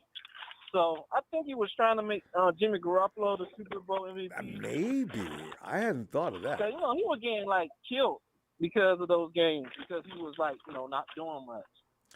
Well, not only that, Mike Person got tired in the fourth quarter. Every snap, the Chiefs defense was in that backfield. Almost every snap. It wasn't every other. It was every snap. I said, Person, take him out and put Brunskill and Kyle. He's tired. Something's wrong with him. He feel a little panicky every time I looked at that. Every time when I looked at that side of the field, Shanahan looked at the writing aggressively in the playbook. So. I know, right? I wonder what that's about. Somebody get him a clip. I was like, dang, man. Come on, Kyle. I hope you ain't losing it. So, he's, I still like Kyle. I just wish that at times. I like. He's better than most coaches. What I don't like though. Okay, so back then, I gave Kyle Shanahan a lot of the blame for that Super Bowl loss. I put as much blame as I put the offense, the defense, and Kyle Shanahan. I gave him all blame. Kyle too, even though he didn't want much of it. But he does do that. I still grown on Kyle. I mean, as long as he's got us winning seasons and getting us at least close, giving us hope, I'm gonna like him. I ain't gonna be like some of these people. Oh, I don't like his personality, so I want to get rid of him. Like, okay, well, you want a good personality person that you? Oh man, I love his personality. He's so humble and great, and he's losing games for you. Actually, Andy Reid is about the only lovable coach in the NFL when it comes to all-around lovable. You know what? Because Bill Belichick's a jerk. Nobody likes Bill, but they play hard for him. Well, up until recently when they're starting to lose games. And you know what Belichick said the other day? Everybody. Somebody asked Bill, Bill, what would you say to Patriot fans right now about the current situation in New England? Oh, they should be grateful for the last 20 years. Bill, oh my God. Well, not everybody loves Andy Reid. What's that dude that used to play for Pittsburgh, that running back that used to be good, but then he held out a year and then fell downhill? Oh, yeah. The one I always wanted. Did he say something bad about Andy Reid? Yeah, he did. He didn't really like it. He said he'll never play for him again, even though it's not like Andy Reid was going to miss him. Oh, because he wouldn't let him play. I know what you're talking about. I can't remember. One of the best running backs I've ever seen. He used to look a lot like what's his name used to run for the Raiders. His ability to slowly find a hole, and Marcus Allen, slowly find a hole and seep right through it without being killed. That's an amazing gift. Levi, we got to roll though. I'll let you get back to what you're doing there, and I'll be back Tuesday. All right, man. I'll see you then. Looking forward to it. I'll get back to my Kyle Shanahan defense. I didn't do a good job today. You was all right. You told the truth. All right, fam. Have a great night. All right. You too. Bye-bye. Thanks, fam. Yeah, I love Kyle, too. But, there are times when Kyle could do better. That's the thing. Here comes the familia. Ramilia. The Ramilia's good buddy, Brazil. Brazil. What we doing, Ronbo? Brazil's probably working him right now. Brazil, I love the work you do in the chat. I mean, you slapped Rudy at least 15 times, and I even glanced over and see. Keep up the good work. I try not to get on it, man. I try to hang out and just kick back with the wifey and stuff. But these guys that never done anything in their life want to run their mouth like they done something. Hey, man, I just don't get it. That's why people ask me on Twitter all the time, and I'm going back and forth with Rudy. Man, why do you talk to him? I said, you know what? We cannot let him slide. That dude be talking trash all the time, and he's got 2 damn rings. And he got 1.5 rings because one of them, a half of it, belongs to St. Louis. Look at this. I'm getting worked up now. To what we got. Nothing. Not even the same club. Not even near. It's like I told them, like, dude, are we speaking English? Because if you guys like, I can say it in Portuguese. Spanish or Portuguese, man, and translate it for you, bro. Like, they don't understand. I almost laughed at that when you saw it. Dude, we chose literally the last pick in the draft, and this guy came in here and just wowed everybody. Like, you didn't know what he was going to do, but you knew that the kid had experience. And that right there, when you got experience in something, then you can't knock that person because you don't know how far he could take it. You know what I'm saying? Yeah. And Kiddo, like, we win the championship game. He won 8 games, took us to the championship game against the Eagles, and he got taken out the game because the tight end that was a second string, third string tight end, he had no idea what he was doing, and he shouldn't have been in that position. No, he just was too weak to handle it. Yeah. I feel like, that wasn't Brock's fault. That was the person that put him in that position's fault. Because, I mean, Brock had zeroed in on Ayuk because was getting ready to throw for a TD. Most people believe. Ayuk was running loose because the secondary back there is ass in the Eagles secondary. And he had already smoked the dude. Ayuk, oh, my God. And, I guess he thought too long and never seen a man open like that. So clearly open. Boom! Here comes this dude that wasn't blocked. Well, he's blocked, but just bumped. They were going to win that game, Brazil. I just know he's going to win that game. Everybody talking about a quarterback. Ronbo, we could put anybody. We can put Booty in there, and he don't even like the red and gold, and we'll sweep the division as the quarterback. You know what I'm saying? Like, Brazil, did you call him Booty? Ronbo? You guys call him Rudy? Excuse me, I call him Booty. Because everything that comes out of his mouth smells like and sounds like Oh, So, that's special. but yeah, like I I agree. said, dude, they worried about our quarterback. We could put anybody in there and we'll sweep the division. All we got to do is sweep the division to be in the playoffs, right? Yeah. So all the other 6 games are and maybe 4 or 5 more, yeah. if we sweep the division. So our division looks like a joke. Like, we've always made our division look like contenders. Like the Seahawks would say that they had a 10-year run, this, and that. They didn't have a 10-year run till they met the 49ers, and we brought them to that level of play. Mm-hmm. The same thing with the Rams. You know what I'm saying? Like, these guys trying to act like something that they not. We contenders. We always been contenders. We the best there is. We a franchise. We're not no BS team. We're not no bum teams. You know what I'm saying? Like, the things that we do because we can do it. It ain't everybody else that can just go out there and say that we can do this, and that. And they do it one the way time. that we treated Jimmy. We love Jimmy to death, but the way that we did what we did with Jimmy is because, shit, you're going to act like you porn star Jimmy, then we're going to treat you like you porn star Jimmy, man.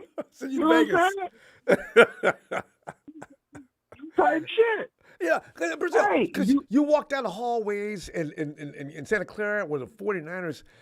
I mean, the things you see on the wall write a whole story, a legacy, a Dude, tradition. you walk into the building, there's 5 trophies just sitting right there staring at you. How Endless many other photos folks would of How great many other moments. folks will come at you like that, though?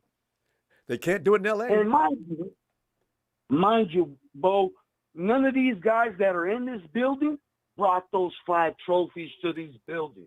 So these little clowns and these little couch potato hustlers, man, come on, dude. Y'all talking about, like I said, you guys are talking about a team that never had anything, never will be anything. It took you 50 years to get however many y'all got in the division together. It don't even matter, dude. Yeah. It's a long We time. do what we do, and we have a culture. The way that we do things, everybody else wants to do it like us. That's why when I say the San Francisco Dolphins, the San Francisco Jets, it's because, dude, when you come into the Bay, everything that comes into the Bay leaves in gold, baby. Because that's all you get. You get a hard on, and that hard on leaves gold, baby. You know what I'm saying, Bo? Yes. Hey,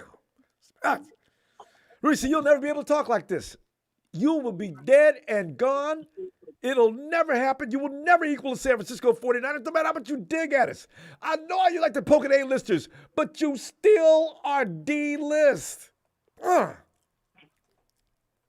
Bo, if they couldn't handle our defense the last 3 years, they just added Hargraves and Oliver, dude. What do you think they're going to do with our defense now? Hargraves is going to put, like, Armstead is a gentle giant. That's why when he came up to the Prescott in the end zone, he just tapped him. He didn't lay him out like he should have, not giving any care for the flag or not. Hargraves going to instill that in him. You know what I'm saying? And have to be pulled off of people. I love it. I mean, Brazil, we got to go, fam. I tell you, I love it. I wish you'd get in here more often. You and me could talk about Rudy for 2 or 3 hours. Booty, I'm sorry. I love you, Booty. Mr. Ronbo. Thank you for the platform. Hey, Empire all day, red and gold all day. Have a safe night, brother. You too, fam. Appreciate you. Night, Brazil. Hey, Ronbo, can I go next? I got to leave at 10. Well, Merrick, I'm sorry. Go ahead, Merrick. How's it going? It's going great now. Brazil's got me all pumped up. Actually, Raheem Mostert had me. I was like, it's that feeling between rage and closure, because we had no business losing that game. The 49ers lose. We always lose games we have no business losing. The NFCCG this past last season when the Rams got in, we should have lost that game. We should have lost to the Chiefs. We should have lost to the Eagles. Like, we had all our players, and we still lost. It'd be like, okay, congrats. But to talk trash at us when we had no QBs just leaves a very bad taste in my mouth that still hasn't gone away.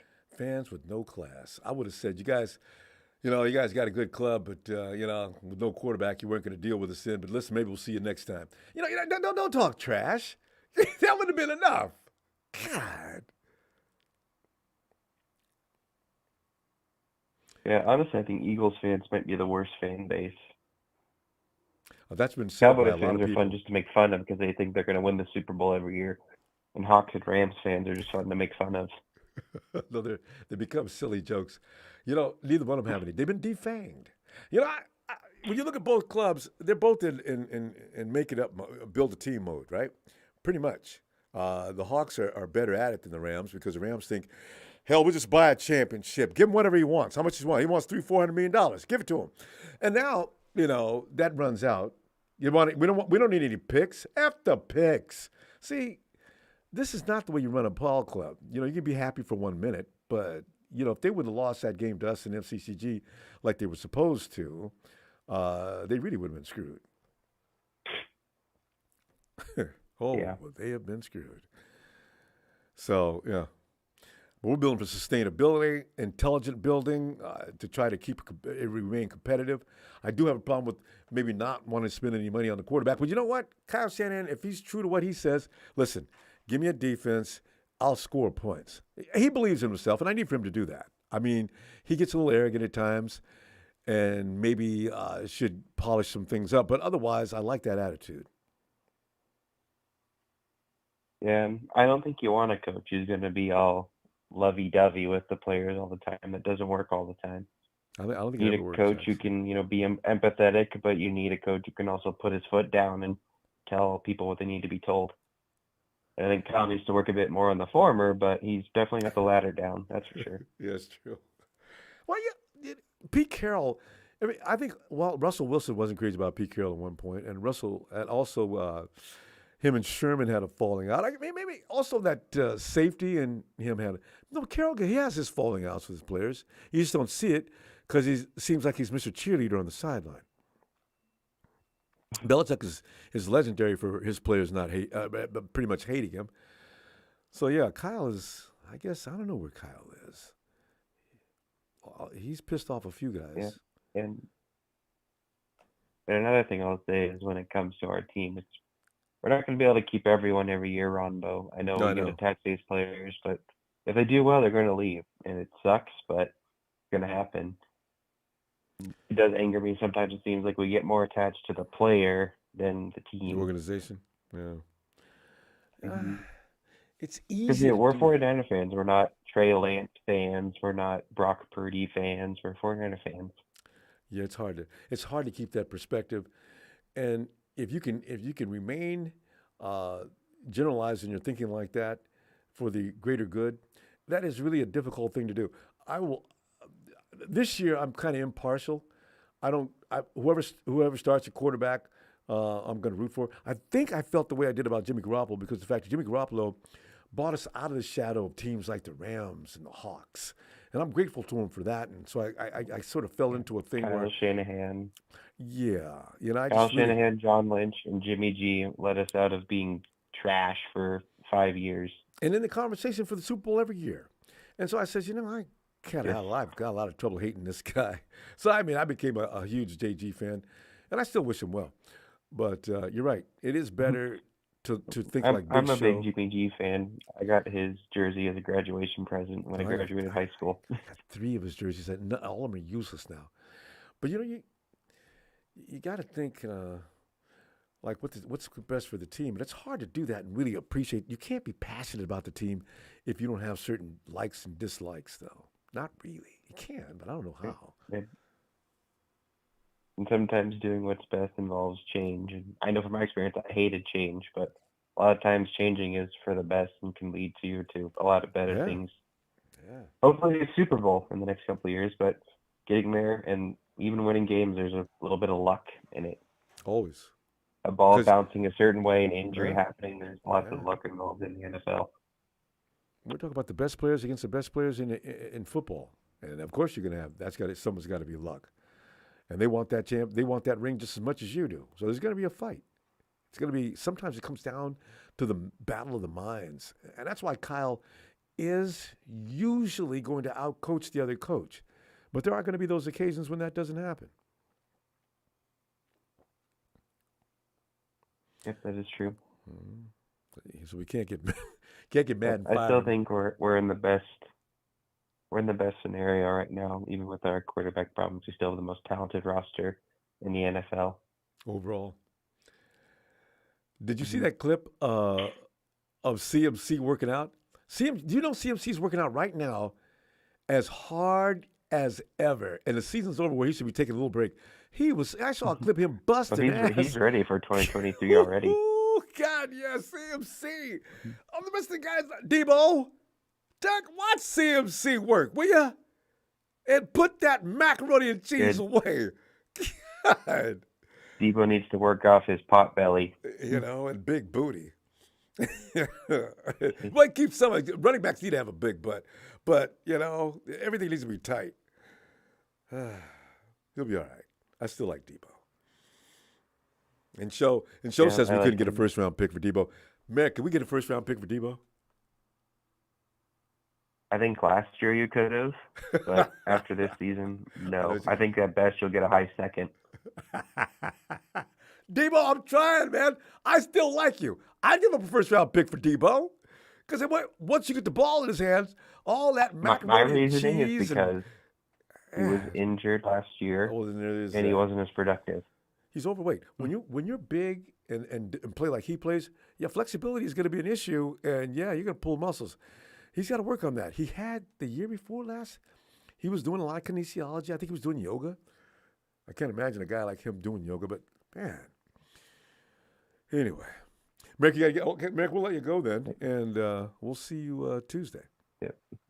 And right, man. And I would have called you last week, but I was sick, and I'm a little nasally still, so sorry. I'm getting over my cold. Okay, we'll get over that, Merrick. I don't want you. Nobody should be sick in the Niner Empire. Let that be the Rams' problem. All right. Or the Hawks, or the Eagles. Anybody but us. Night, Merrick. Hey. And it's Steven in Rome. Steve!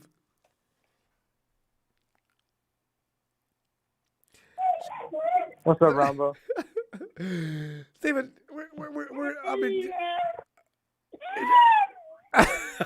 somebody's in a good mood tonight. That's him. I guess he agrees with everybody about what Mostert is talking about, and I think most of us. The Brian brought up a good point though. It is not ever a one thing that makes you lose a game on that stage. It can't be. No one guy's going to win or lose the Super Bowl. It's going to take a group effort both ways. But Stephen, was Mostert right and give me the ball? That's pretty much what he was saying. He got 12 carries out of 22. That was the lowest count of times we carried the ball all season that year. Should Mostert have gotten at least 18 to 20 carries, and should we have increased to about 30 carries? Would that have made a difference? Honestly, yeah. I think Mostert's right on that one. I mean, because our run game was what really took us to the Super Bowl, and that was one thing that was killing the Chiefs. And for us to start switching into passing, which, I mean, our only deep threat wide receiver at the time just so happened to be Emmanuel Sanders, just the missing link. Yep. He wasn't as fast as we wanted him to be, but he was able to get down there long enough just to meet what we needed. Yep. So, and we were looking for a speed receiver ever since. And Danny Gray. Yeah, because I think Debo at the time. Yeah. Yeah, Debo at the time was in his rookie season, if I'm not correct, right? No, you're correct. That was his first year. Yeah. So there was a lot that was being built around that time for the future of the 49ers that we have now, thankfully and reluctantly enough. But Kendrick Bourne. Do I think he's right? Yes, to a certain extent. If the one big mistake that I could say that the 49ers did was on the defensive side was having Sherman guard Tyreek Hill by himself. No, you mean Sammy Watkins? Sammy Watkins. He may have been, because Sherman, because I think Mosley was trying to deal with, Mosley was trying to deal with Hill and did a good job, but once he got in the secondary, Jimmy Ward said, they ran that same play against us 3 times. I said, what? Are you serious? Well, Jimmy, why did you say something to Salah? I don't know. It's, again, more communication. Yeah, more communication. I mean, what's done is done. That's the past. This is now. I mean, we had multiple opportunities to go back to the Super Bowl. We always fell short at the NFC, whether it's just because of injury, mainly because of injury, or just, I mean, when we're healthy, and then it becomes incompetence at that point if we lose. So, but you know, that's just the standpoint. You know, the Eagles had it lucky. You know, they beat a team with no quarterback and a team that gave up literally after the quarterback got injured and the fourth quarterback got injured. Yeah. So it didn't really matter anymore for them because they're like, okay, well, what's the point? You know, Brock can't throw, and Josh Johnson has got a concussion. He can throw. Josh wasn't doing anything before he got knocked out, and now it's just about wildcat on every play. You know. Yep. Yeah. And so it was like pretty much like the last play the Cowboys did, where they threw Zeke in like against Al-Shair. Yeah. Yeah. You know, so it made no sense. Every play was just, you know, it was just nonsense after nonsense. So what was the point? Defense gave up because it's like we have nothing to really play for, and we have nothing. They had no confidence in the offense. We can't do it. Yeah. Yeah. And they're out there too long. So I mean, now they're out there all day. Yep. There's no breaks. Yeah. Maybe a minute. So now we've got a stronger defense, a defensive front line, I should say, along with some decent linebackers up in the middle, and then corners that seem pretty damn scary for the most part. And then the safety positions, I think we're doing pretty well right there too as well. So I don't think we have anything to really worry about other than, you know, solidifying that right side, which I think we might do just fine with Feliciano on the outside and then Burford on the inside right. So who knows? You know, we'll see this upcoming season. Go ahead. No, that offensive line, I think we could expect better things from this year. They needed a year to work together. I really do think they're going to be better. They're not a bunch of wimps. Let's see what they look like this year. Yeah. And then another thing I wanted to touch up on, too, is that we have, I think, the third most for like draft picks this season, just off of compensatory picks. Yeah. So we'll see where that takes us. 11. But 11, oh, man. And they wouldn't let us, and Steven, they wouldn't let us have them all. They cut the 49ers off at 11. Yeah. We had more picks than anybody. He said, you guys can't use all them picks. We can use 11 of them. God, that's crazy. But if anything, I mean, man, it's been a while since I was able to talk to you. I mean, there was a time where I did miss out. I think it was about 2 or 3 nights ago. I missed out. I wanted to jump on, but what do you want to touch upon it now? What were we talking about 2 or 3 nights ago? I can't remember. I wanted to jump on it, but I was feeling like really bad. I had to go to the ER, so I ended up missing out. ER? Is everything okay now? Yeah. Okay. Everything's good now. Good. Yeah. They thought I was having a heart attack. Oh, it was you? I thought you were going to ER somebody else. Steven! No. Whoa! No! But what was it, just gas or something? No. They said it was mainly like stress-induced for the most part. Oh, okay. They said that the heartbeat was irregular. You know, you just kind of needed to take it back. And I was like, well, Doc, I'm 27. I'm like, I can't be having any of that. Yeah. You know? And stress is part of I've being always 27. been athletic, so it's... Yeah.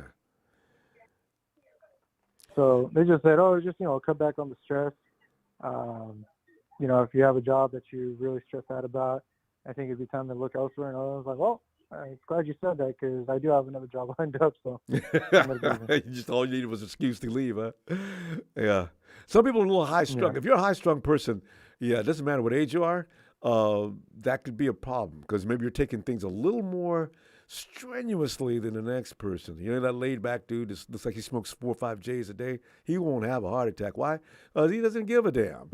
You know, so sometimes you got to not give a damn all the time and relax, get a lot of work. You work out still, right? Yeah, here and there when I can. Yeah, just keep with the the cardio baby, it's going. like a little bit less apparent. Yeah. You got to take them for walks, get them in that stroller. Like some ladies, they put that baby in the stroller, and they're a hot foot. The baby's like holding on for dear life. She's moving so fast. So yeah, you can do that with Rome. It's starting to crawl everywhere now. You can tie him up in the stroller. You guys can take walks, push that stroller for about a half a mile and come back. Moving half fast. Ronbo will love it. What was it? He's trying to grab the phone as we speak. He wants to say something. He's getting powered up. All right. He's getting bigger and stronger. I love it. But see, that's what we're talking about with Mostert. Yeah. Yeah, no, with Mostert, I mean, he's already off the team. I really don't care what he's got to say because even when we did give him the ball, I mean, he missed out so much time just off of injury. And that whole knee tightness bullshit that he always had, or he always pulled the groin, it was like MCL. Did he pull muscle? Yeah, he pulled a couple of times. Yeah, he pulled a great amount of time. Mainly, I think it was the dreaded high ankle sprain for Mostert. Oh. Between him and Jimmy. Well, you know what? That was a year we had about 3 or 4 people. Nobody could get a normal ankle sprain. I remember also the Shark had it. Jimmy was Armstead on that list. It seems like every other guy. Armstead was on that list. Couldn't have it. I think Sherm was on that list too. Was it Trent Williams with us? No, not yet. No, not yet. So please don't say that. Don't speak that into existence. I know. Trent's had a bad ankle. Oh my God! Every year. He'll be all right. You know what, Ronbo? I'm not supposed to, but I can't stress this enough for the 49ers and the 49 organization is, this year has to be the year because we're not going to be able to keep everybody anymore. BA is already talking about getting a contract extension and possibly leaving if he doesn't get it. And he smells it too. He knows the writing's on the wall. How many people can they pay? I'm next. And they ain't got no money to pay me. After they get through paying Bosa $35 million, where are they going to get the rest of the money? Yeah. Oh, he's right. It's going to be a scary time. We do need to step it up. And I got to be on that train with you about the Lions. They're looking pretty scary too. With Penei Sewell coming back too. That's also scary. But then they also lost a huge key factor in the running back room, which was Jamal Williams. Jamal Williams with what's his name? DeAndre Swift. Yeah, that was a really good, running 1-2 punch, wasn't it? Yeah. Yeah, it was. DeAndre Swift and Jamal Williams together, I couldn't pick a better duo. I watched a couple games. Now they were moving the rock really with some kind of an ease. So, if you got a good run game, everything else falls into place. And then I also got to tell everyone else, man, calm down because the Eagles are nobodies now. They lost damn near everybody on that defense. They did. And they got to pay. They completely fell apart. And I don't know what they're going to do offensively either because they got to pay a lot of money to that QB. Oh, yeah. Jalen Stephen won a huge contract. Oh, he worked for it. Stephen, great to hear from you. Glad to hear you're all right. Stay all right, will you? See you Tuesday. I will, Ronbo. All right. I'll see you Tuesday. Hey, fam. Night, Rome. Hey, let's go down to North Florida. Renzo.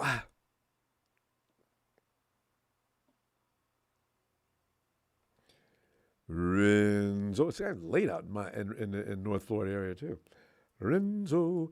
Harold says Mostert feels that he would have secured the win if Shanahan would have ran him more. I am guessing he's got a point. Yeah, he's got a point. Because and Kyle will give you a good reason why he didn't, though. That's what's really funny with Kyle Shanahan. Hey, Renzo.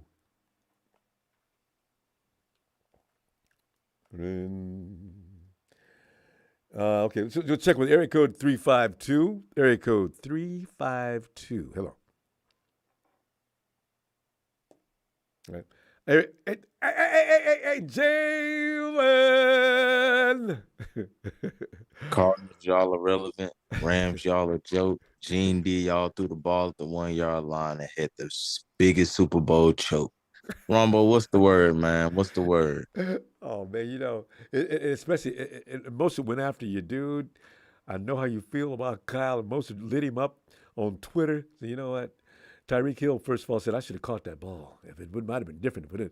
Mostert said, yeah. I tell you what, if Kyle Shanahan would have let me run the rock, we ain't have but 6 minutes to go, we would beat y'all. Yeah, that is, yeah. Ronbo, that Super Bowl, it's a lot of things that we can call back to. I've said it before.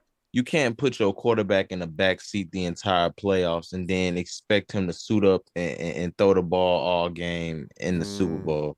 Good Like point. you can't do that. I mean, you had Jimmy in the back seat, Vikings, Packers, and we had a first round bye, so he didn't get to play wild card week. So Yeah, that's right. Jimmy had The Hawks had to. yeah, I just want to make him remind yeah. him.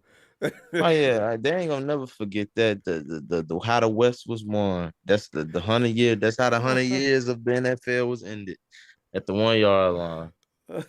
I mean, yeah, but I mean, you can't put your quarterback on the back seat all playoffs and then expect him to come out here and throw in the biggest game of the season like that. I just don't see how that's fair to Jimmy just to, you know what I'm saying, just to do that. That's like if the Chiefs, that's like if Andy Reid, you know how pass heavy he is. That's like him getting to the Super Bowl and telling Jerry McKinnon, all right, you finna carry the ball 30 times. Like, what? It's gonna confuse the Like, whole what? offense. Yeah. He was like, man, what would you? I done got 5 carries all postseason. Now all of a sudden you want me to carry the ball 30 times? What's going on? Yes, I want to surprise him. Stick to the game plan, Kyle. But I mean, Kyle wanted to get fancy. He wanted to give us a show in the Super Bowl instead of sticking to the game plan.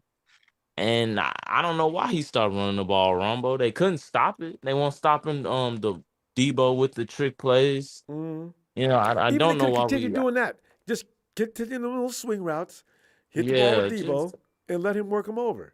No, we got to get in a position now where we can throw that ball downfield. Yeah, I mean, truth be told, I don't think that offensive pass interference they called on George before the half.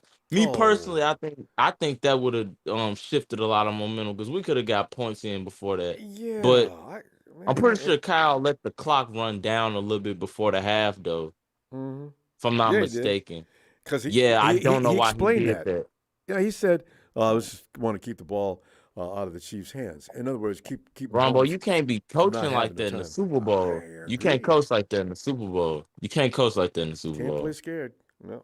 Yeah, like he playing scared. You talking about you don't want to get it. I mean, you got the number 1 ranked defense that year, and you talking about you scared to get a Chiefs the ball back, and it's 10-10 at that point. If I'm not mistaken, want that the score going into the half 10-10 or 13-13, something like that. It was a tie game. I know. Were they ahead? Okay, yeah, I forget. No, it was a tie game. It was a tie game going into half. I'm pretty sure. It was a tie game because we scored and then it was 20-10. Yeah, it was 20-10. Yeah. Finally, that was a 10-point lead, and we didn't score any more after that. Yeah, I mean, like, we can't put that all on Jimmy for that. I mean, that ain't blame Jimmy for that if he barely got to play during the whatchamacallit. But also, I mean, 20-10 on the 49ers defense, that especially with 6 minutes to go, you still got 2. They still need to get. That's a lot of time. That is a lot of time. Yeah, you can't just blame one person on that. That's a collective thing. Yeah. And I hate how people make that 20-10 comeback seem like it was like 28-3 like the Falcons. I mean, Rombo, 10 points ain't nothing but a touchdown and a field goal. It's really like that's really not a big lead. It's really not. Like people forget a touchdown is worth 6 points. Mm-hmm. So I mean, ask Dak Prescott. He knows how quick that can be. Basketball where you gotta score 3 times. Yeah, that. Yeah, I mean, so that whole I'd get it if there was like a minute left and we was up 10, but 6 minutes and you down 10, Rumble. I mean, that's not impossible. That's not impossible. It's really not. You got to keep the ball away from them. You got to run the clock. Let them call their timeouts, make it difficult, and now you change the whole strategy of Bruce Arians and Bieniemy. So a lot of things go into place when you do the right thing at the right time. Yeah, but man, and then we threw the ball deep to Marbo. Any other wide receiver would have caught that ball. I mean, Emmanuel Sanders, as good as he is, he was 33 years old and coming off a torn ACL. He was not about to catch up to that ball. And for those of y'all that say Jimmy Garoppolo ain't got no arm strength, what did he do? He overthrew him. Pretty sure you got to have arm strength to overthrow somebody. No, that's why I was laughing. I said, you know what? if that had been a speed receiver, any guy, Yeah, anybody they would would have have done caught that. that. I think George Yeah, Kittle might they even would caught have that. caught that. You cannot hold the quarterback fully responsible. He put that ball out of the reach of the defense, and only our guys should be able to go get that ball. No, Yeah, like he's supposed to hit Emmanuel him in Sanders stride, wasn't catching right that. there between three guys on his shoulder. Oh, how long have you played football? God, that is the dumbest thing. But people Yeah, believe that. I mean that I'm not gonna blame Jimmy for that. I mean, you put one of your receivers out deep, even though he is a good route runner, Ronbo. Emmanuel Sanders ain't running underneath no ball at 33 He's years a old. possession. He's He's a not. possession receiver. Yeah, at he's that not. point. At this point in his career, yeah, he is for sure. Debo probably would have ran under that ball and caught that. But I mean, or died yeah, like for you it. saw him slow down, Rumble. Like he wasn't gonna get to that ball. Probably worried about pulling a muscle. Didn't he, man, pull a couple? Yeah. He pulled a couple, yeah. But that's what Yeah, he I needs. mean- That's why every year I've been saying, can you please get a speed receiver, Kyle? No. You know? Well, I that way you don't mean, have to argue about this every year, you know? And you don't even have to be fast necessarily to be a deep threat. Just be able to go up and catch the ball at the highest point deep down the field. That's what we've been missing. Absolutely. We don't have, I mean, Rombo, you've said it 50-50 multiple balls. times. Yep. We never run the 50-50 ball in the red zone because we don't have any guys to that can do that. We never run that fade route in the end zone, Rombo. Never, because it's always either a pick or it's batted down. You know, and now watch what happens now when Garoppolo has Devontae. Watch what happens. And he can high point the ball. He can and high people point are the going ball. to say, "Oh, you do not." No, I told you. You got to have a certain kind of receiver to get the kind of balls you guys are talking about. Some guy. I mean, Rombo, you got maybe 5 quarterbacks that's throwing guys open in the league consistently every game. Other than that, nobody else is doing that. Well, I mean, sign the NFC West people out. Let me see you Tuesday. Oh man, we still the kings of the West. Kyler in that bad knee need a 2-year rest. Gene D, Rudy, I know y'all the best, but we gonna always run that West. Rombo, let me get a Niners shout out. Don't forget, Nick Mullins beat the Raiders on national TV. That was the first game of his career. That's my favorite. And he beat the Hawks that year too. Hey, God, the Seattle River Ducks. Ain't nobody worried the River Ducks. Jalen. Hey, yo, Renzo, down in North Florida. Renzo might have passed out. He never misses that. Tony, coming from the land down under. Tony. Ronbo. Tony, we're sitting here on your favorite subject. You know, because now along with the club has just been drafted in Raheem Mostert. You know, I blame Kyle for that game. I don't know why we wouldn't. We got 6 minutes to go. Why in hell ain't we running the ball? So, you know, Raheem, I was trying to get over this game, and you're bringing up that, oh, God. Okay. Tony, your feeling on that is... Just means that players are starting to throw Kyle under the bus. That's all. You know, they're showing their true feelings. But you know, as far as Debo goes, a first-round pick, maybe you can ask Jalen Ramsey, Rombo, if he'd give up a first-round pick for him to be on his team. Jalen would give him not only 1 but 2 first-round picks. Just keep him. I don't want to have to deal with him. Put him over here with me. Because from my memory, when he went to tackle him, all he copped was as Debo turned, was a big-ass bum cheek in the face. Jalen made a business decision at that point. He said, well, you know what? I ain't getting paid enough to step in front of that. All right, so I'll just fake this. And he went out in front of it and then rolled as Debo bumped him. It's a good move, Jalen. That's your dude, Rudy. Booty. He's now part of the Carbo clique, Rombo, so he's got the green light to come back with a big fat ass. The only thing that worries me, I hope he doesn't start twerking in the end zone. You know, I'm telling you right now, Debo's got to be serious about that off-season thing, you know. In fact, he's got CMC. You see that? I put a clip up of CMC that I found on Twitter. That dude is working his ass off. in March. I said, oh, that's dedication. I'm so glad he's on our team. Debo! The first thing I thought about was Debo.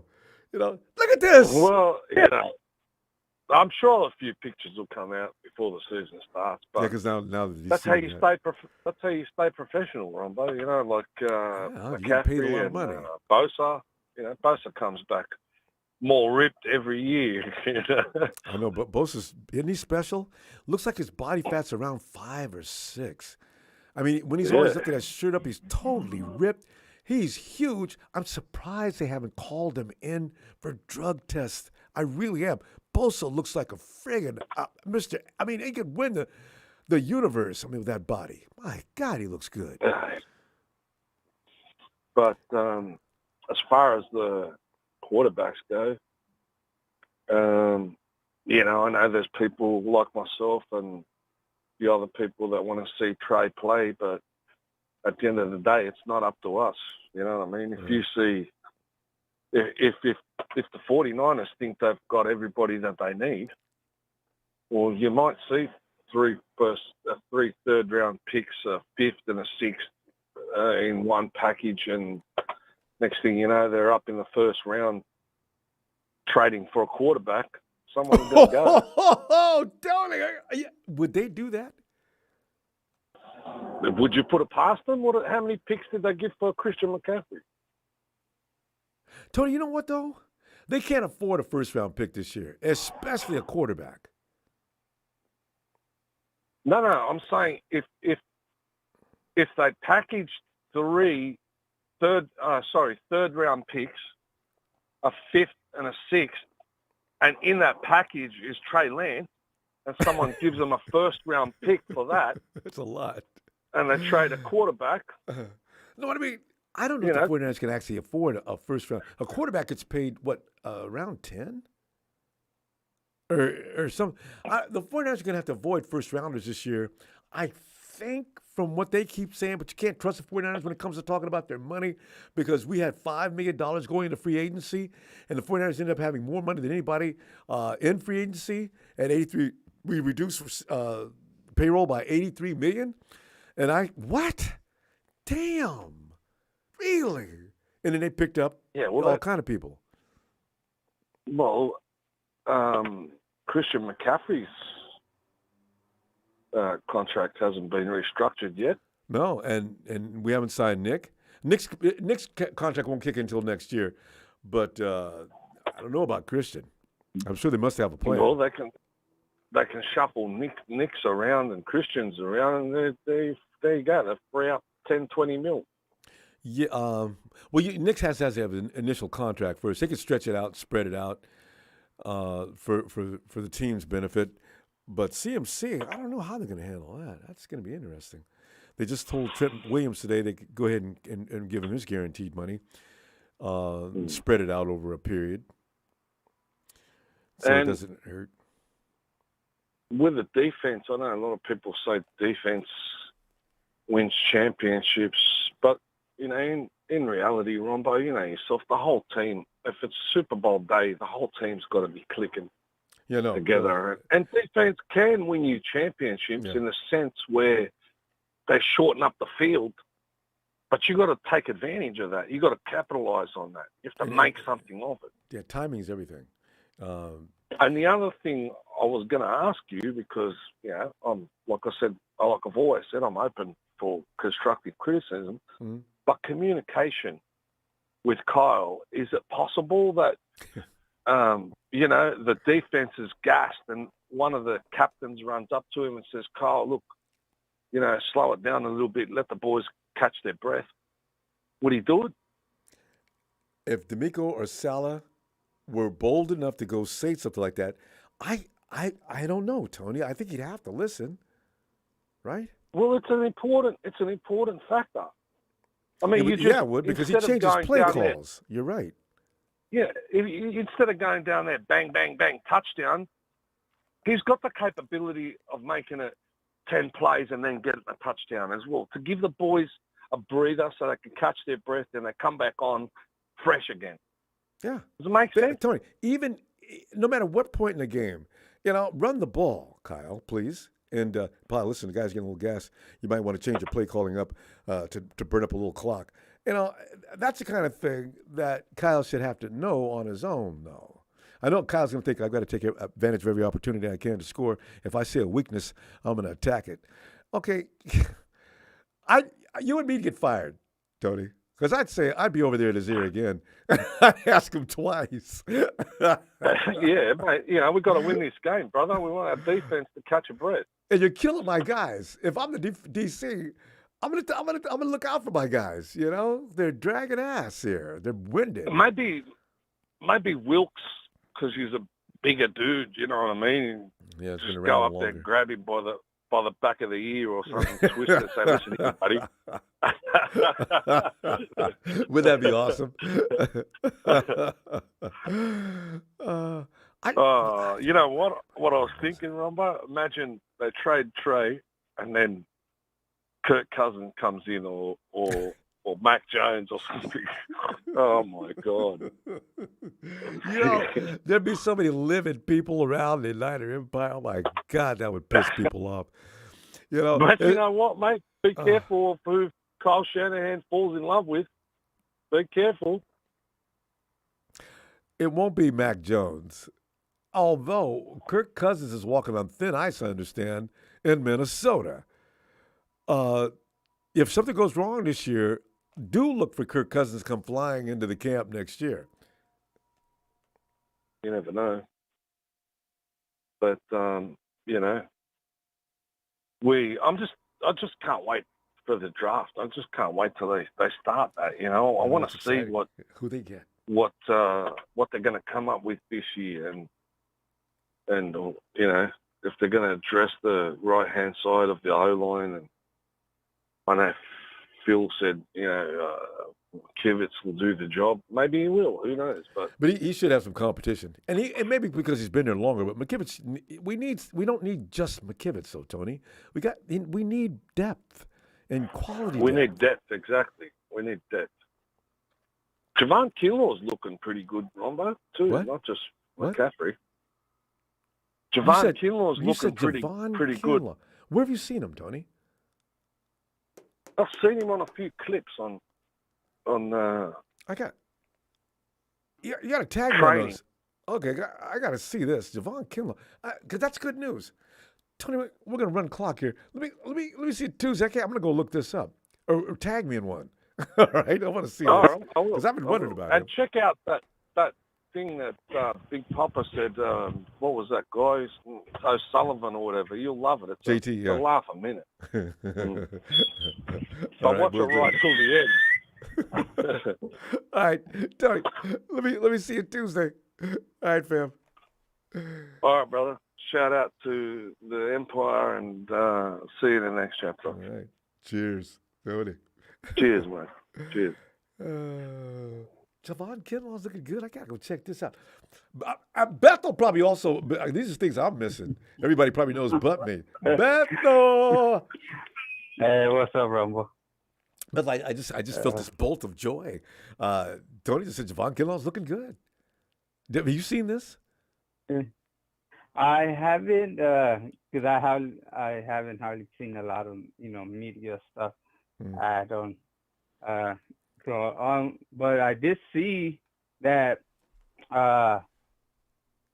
even though, you know how when they're having a big event at your own place, and they always show your big stars and they always, oh, look at this person is there, and he's from this team and everything. And if I remember right, they had WrestleMania.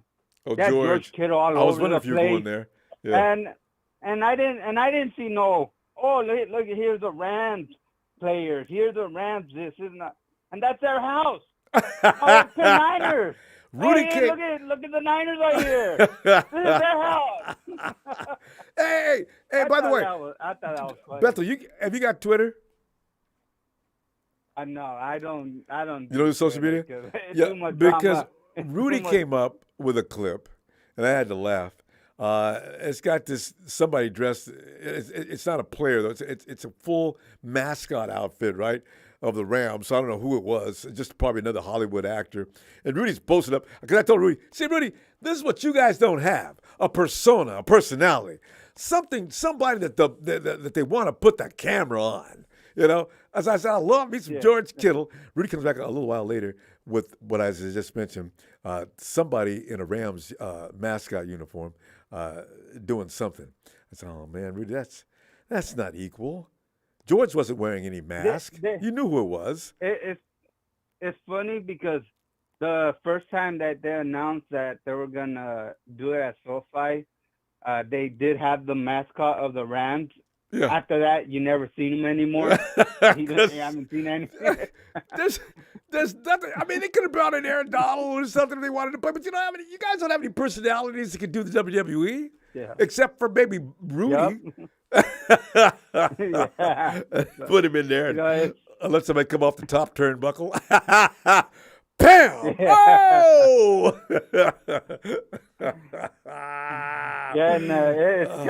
It's funny because The Miz got mad at George Kittle, and he said he's not going to pick him in fantasy football no more. That's the fun. Because of what he did to him. That's a wonderful list about the WWE. The things that they talk and say sometimes has nothing to do with the wrestling. It's all the other trash talk and everything else that goes on. It's hilarious. These guys aren't as good as they used to be like 10, 15 years ago, though. Those are the guys. Yeah. Oh, man, those guys could get it. The Rock would come into the ring. I mean, the Hart Foundation. I mean, these guys, Rick, what's his name that gets hurt all the time? Shawn Michaels. These guys, yeah. And, of course, what's his name? The guy, so many guys. They can just talk trash. Oh, God, yes. Yeah. Everybody's favorite. Yep. But anyway, we should probably talk about, Kyle Shanahan, Raheem Mostert is pissed off, said he should have ran the ball more. Yeah. 6 minutes to go in the game. What are you thinking? Yeah, I'm thinking what a lot of people want to do is because if you want a certain player to, win the MVP, you'll basically, try to make the quarterback look better, try to do all this, try to throw the ball so he could win the MVP. Because if you would have seen, I think Debo would have won MVP. Yeah. If, we would have won that game because he looked, because he was doing a lot of the work. And, he was killing them. So I think Debo probably would have won the MVP, but, he tried to, make the quarterback win the MVP. So that's why I think he probably started throwing it when you should be running it. But you can make him a star earlier in the game. But right now, let's get down to a strategy that makes sense. Exactly. Yeah. And I think that's what probably happened because you've seen a lot of people do that. A lot of do the Hawks fans come to mind? That pass on the 1 yard line? No. They got picked off by Butler of the Patriots. I got Marshawn. I got Marshawn Lynch. I need to go 1 yard. Why in hell am I throwing the ball? They're not going to stop Lynch for 1 yard. There is no way. Nope. Oh, it's picked off. Yeah, it just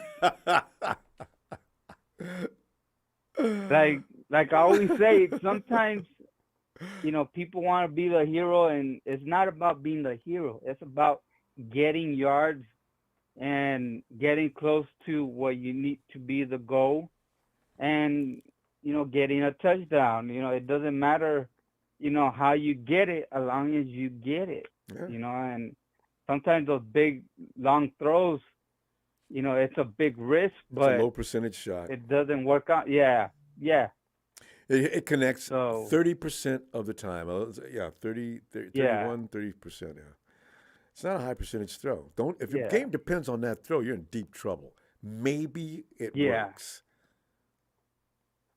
Yeah, so it just I'd rather take the safe route than try to be a hero route. Hey, because continue if to it feed doesn't Debo, work, eat up the clock. Yeah, get in the end zone. Yeah, whatever works, keep on doing it, because, next year you're not going to know what's going to happen. And plus, a lot of, one thing that I've seen actually, if Trent Williams, I don't know if it's maybe next year or the other year, if he decides to retire, we end up saving 30 million. I know. They yeah, restructured. that's a lot of money. They got him paid off today though. And they stretched him out. That's just for formality. It's not guaranteed money, but it helps the 49ers with the cap. Yeah. Bethel, our time ran out. We enjoyed the WWE and George Kittle too. Yeah, that's all I said. Yeah. Triple H.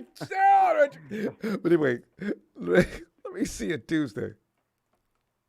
All right. Even though they didn't show any Rams fans or any, they show 49er fans in there. I was hearing, hey, let's go, kiddo. 49ers, let's go. Because they got to pay those Rams fans. They didn't want to pay them for this event. Yeah. Right. I'll see you Tuesday. Punch the like Kiddo did to the Miz.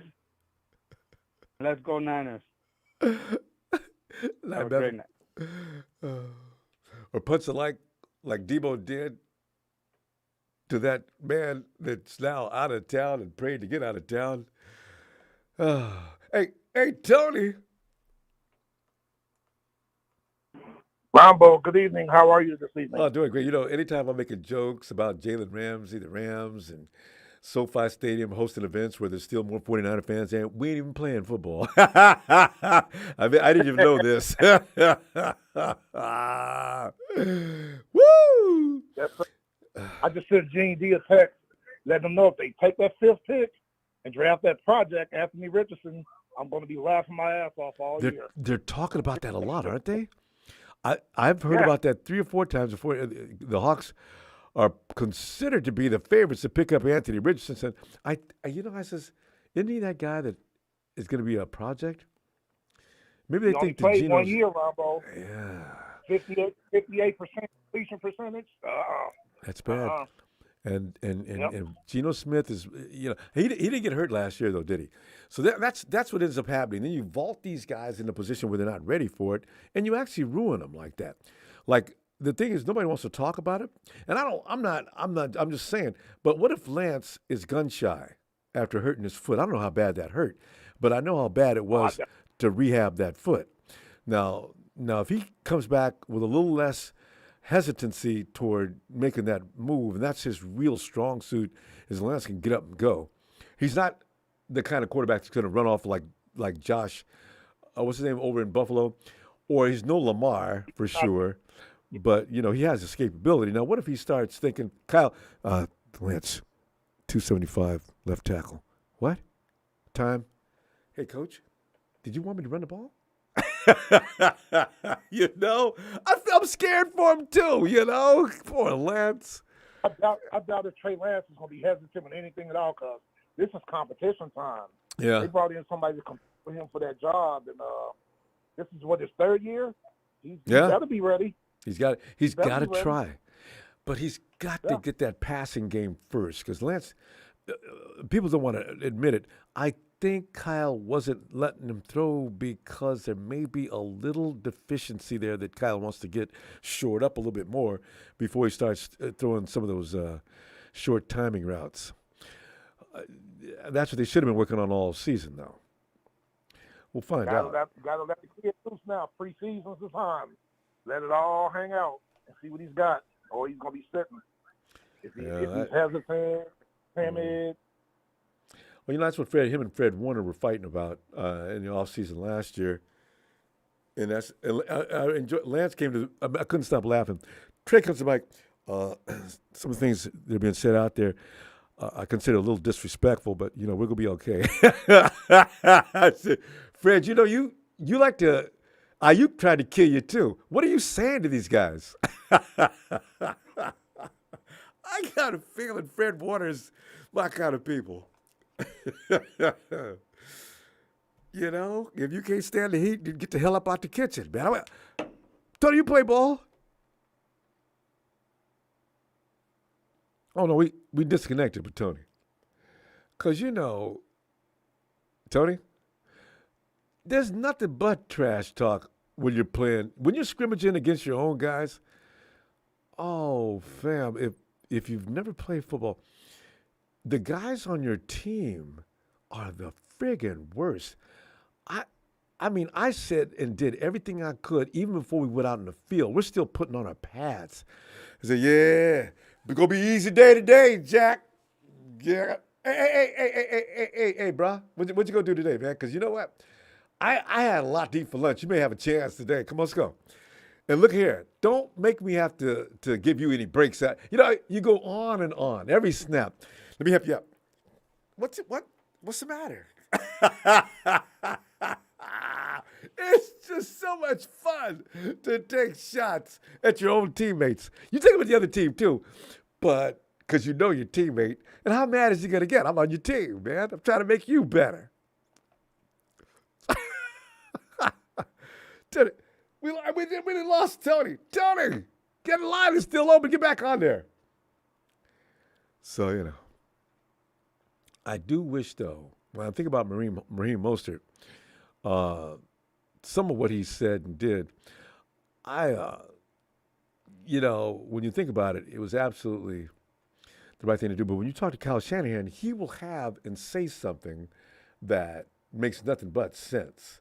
That's the only thing about it. So with Shanahan's in the division, every now and then, recently this last year or so, he did actually admit on a couple of occasions that he may have been wrong. Because the thing is, when he did something wrong, there have been 2 or 3 years, he did actually admit that if he had that play to do, he'd do it again. So, Tony, I've been waiting, man. Tell you what, let me see what's got here, Mr. Block Eyes.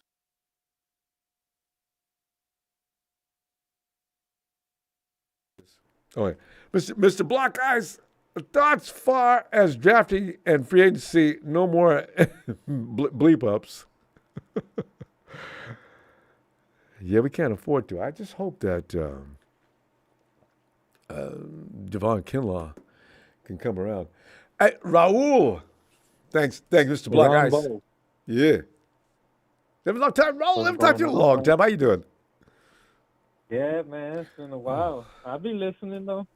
I still be listening. I've just been working. Right. Oh, wait. Well, hold on a second, Raul. But yeah, Tony, looks like I have something I want to say, Ronbo. I wanted to ask you a question. Raul, just hold on 1 second. What's going on? Tony, looks like the pin's been changed. I'm gonna have to see you on Tuesday. Okay. Sorry, Tony. Production shut us down. Go ahead, Raul. Go ahead. Oh, no worries, man. Whatever you gotta do. No, I'm done. We're done. I just had to get. I saw him out there waiting. Yeah, I know, Tony. I know you guys had something going on. But yeah, I had a question, and it has to do with Trey Lance and Brock Purdy. Well, okay, do you think Brock Purdy? Okay, well, how long do you think we can keep this team together, these players, realistically? That's a good question, though. So my thing is, do you think Brock Purdy? Because the 49ers, their whole thing, that what they've been talking about is winning championships and going back to the Super Bowl multiple times, not just one time, and that's it, right? Mm-hmm. So that's all John Lynch and Kyle Shanahan preaches about, being contenders for years to come, and keeping that window open. Mm-hmm. See, I don't see that happening, because eventually we're paying too many people. Eventually, these people are going to have to leave. And I don't know if Brock Purdy is the quarterback. Do you consider Brock Purdy a top 10 quarterback in the NFL? Not right now. I need to see him longer than I've seen him. But listen, Raul, here's the thing the 49ers are doing. Also part of the strategy is this. We're not paying quarterbacks $50 and $60 million a year.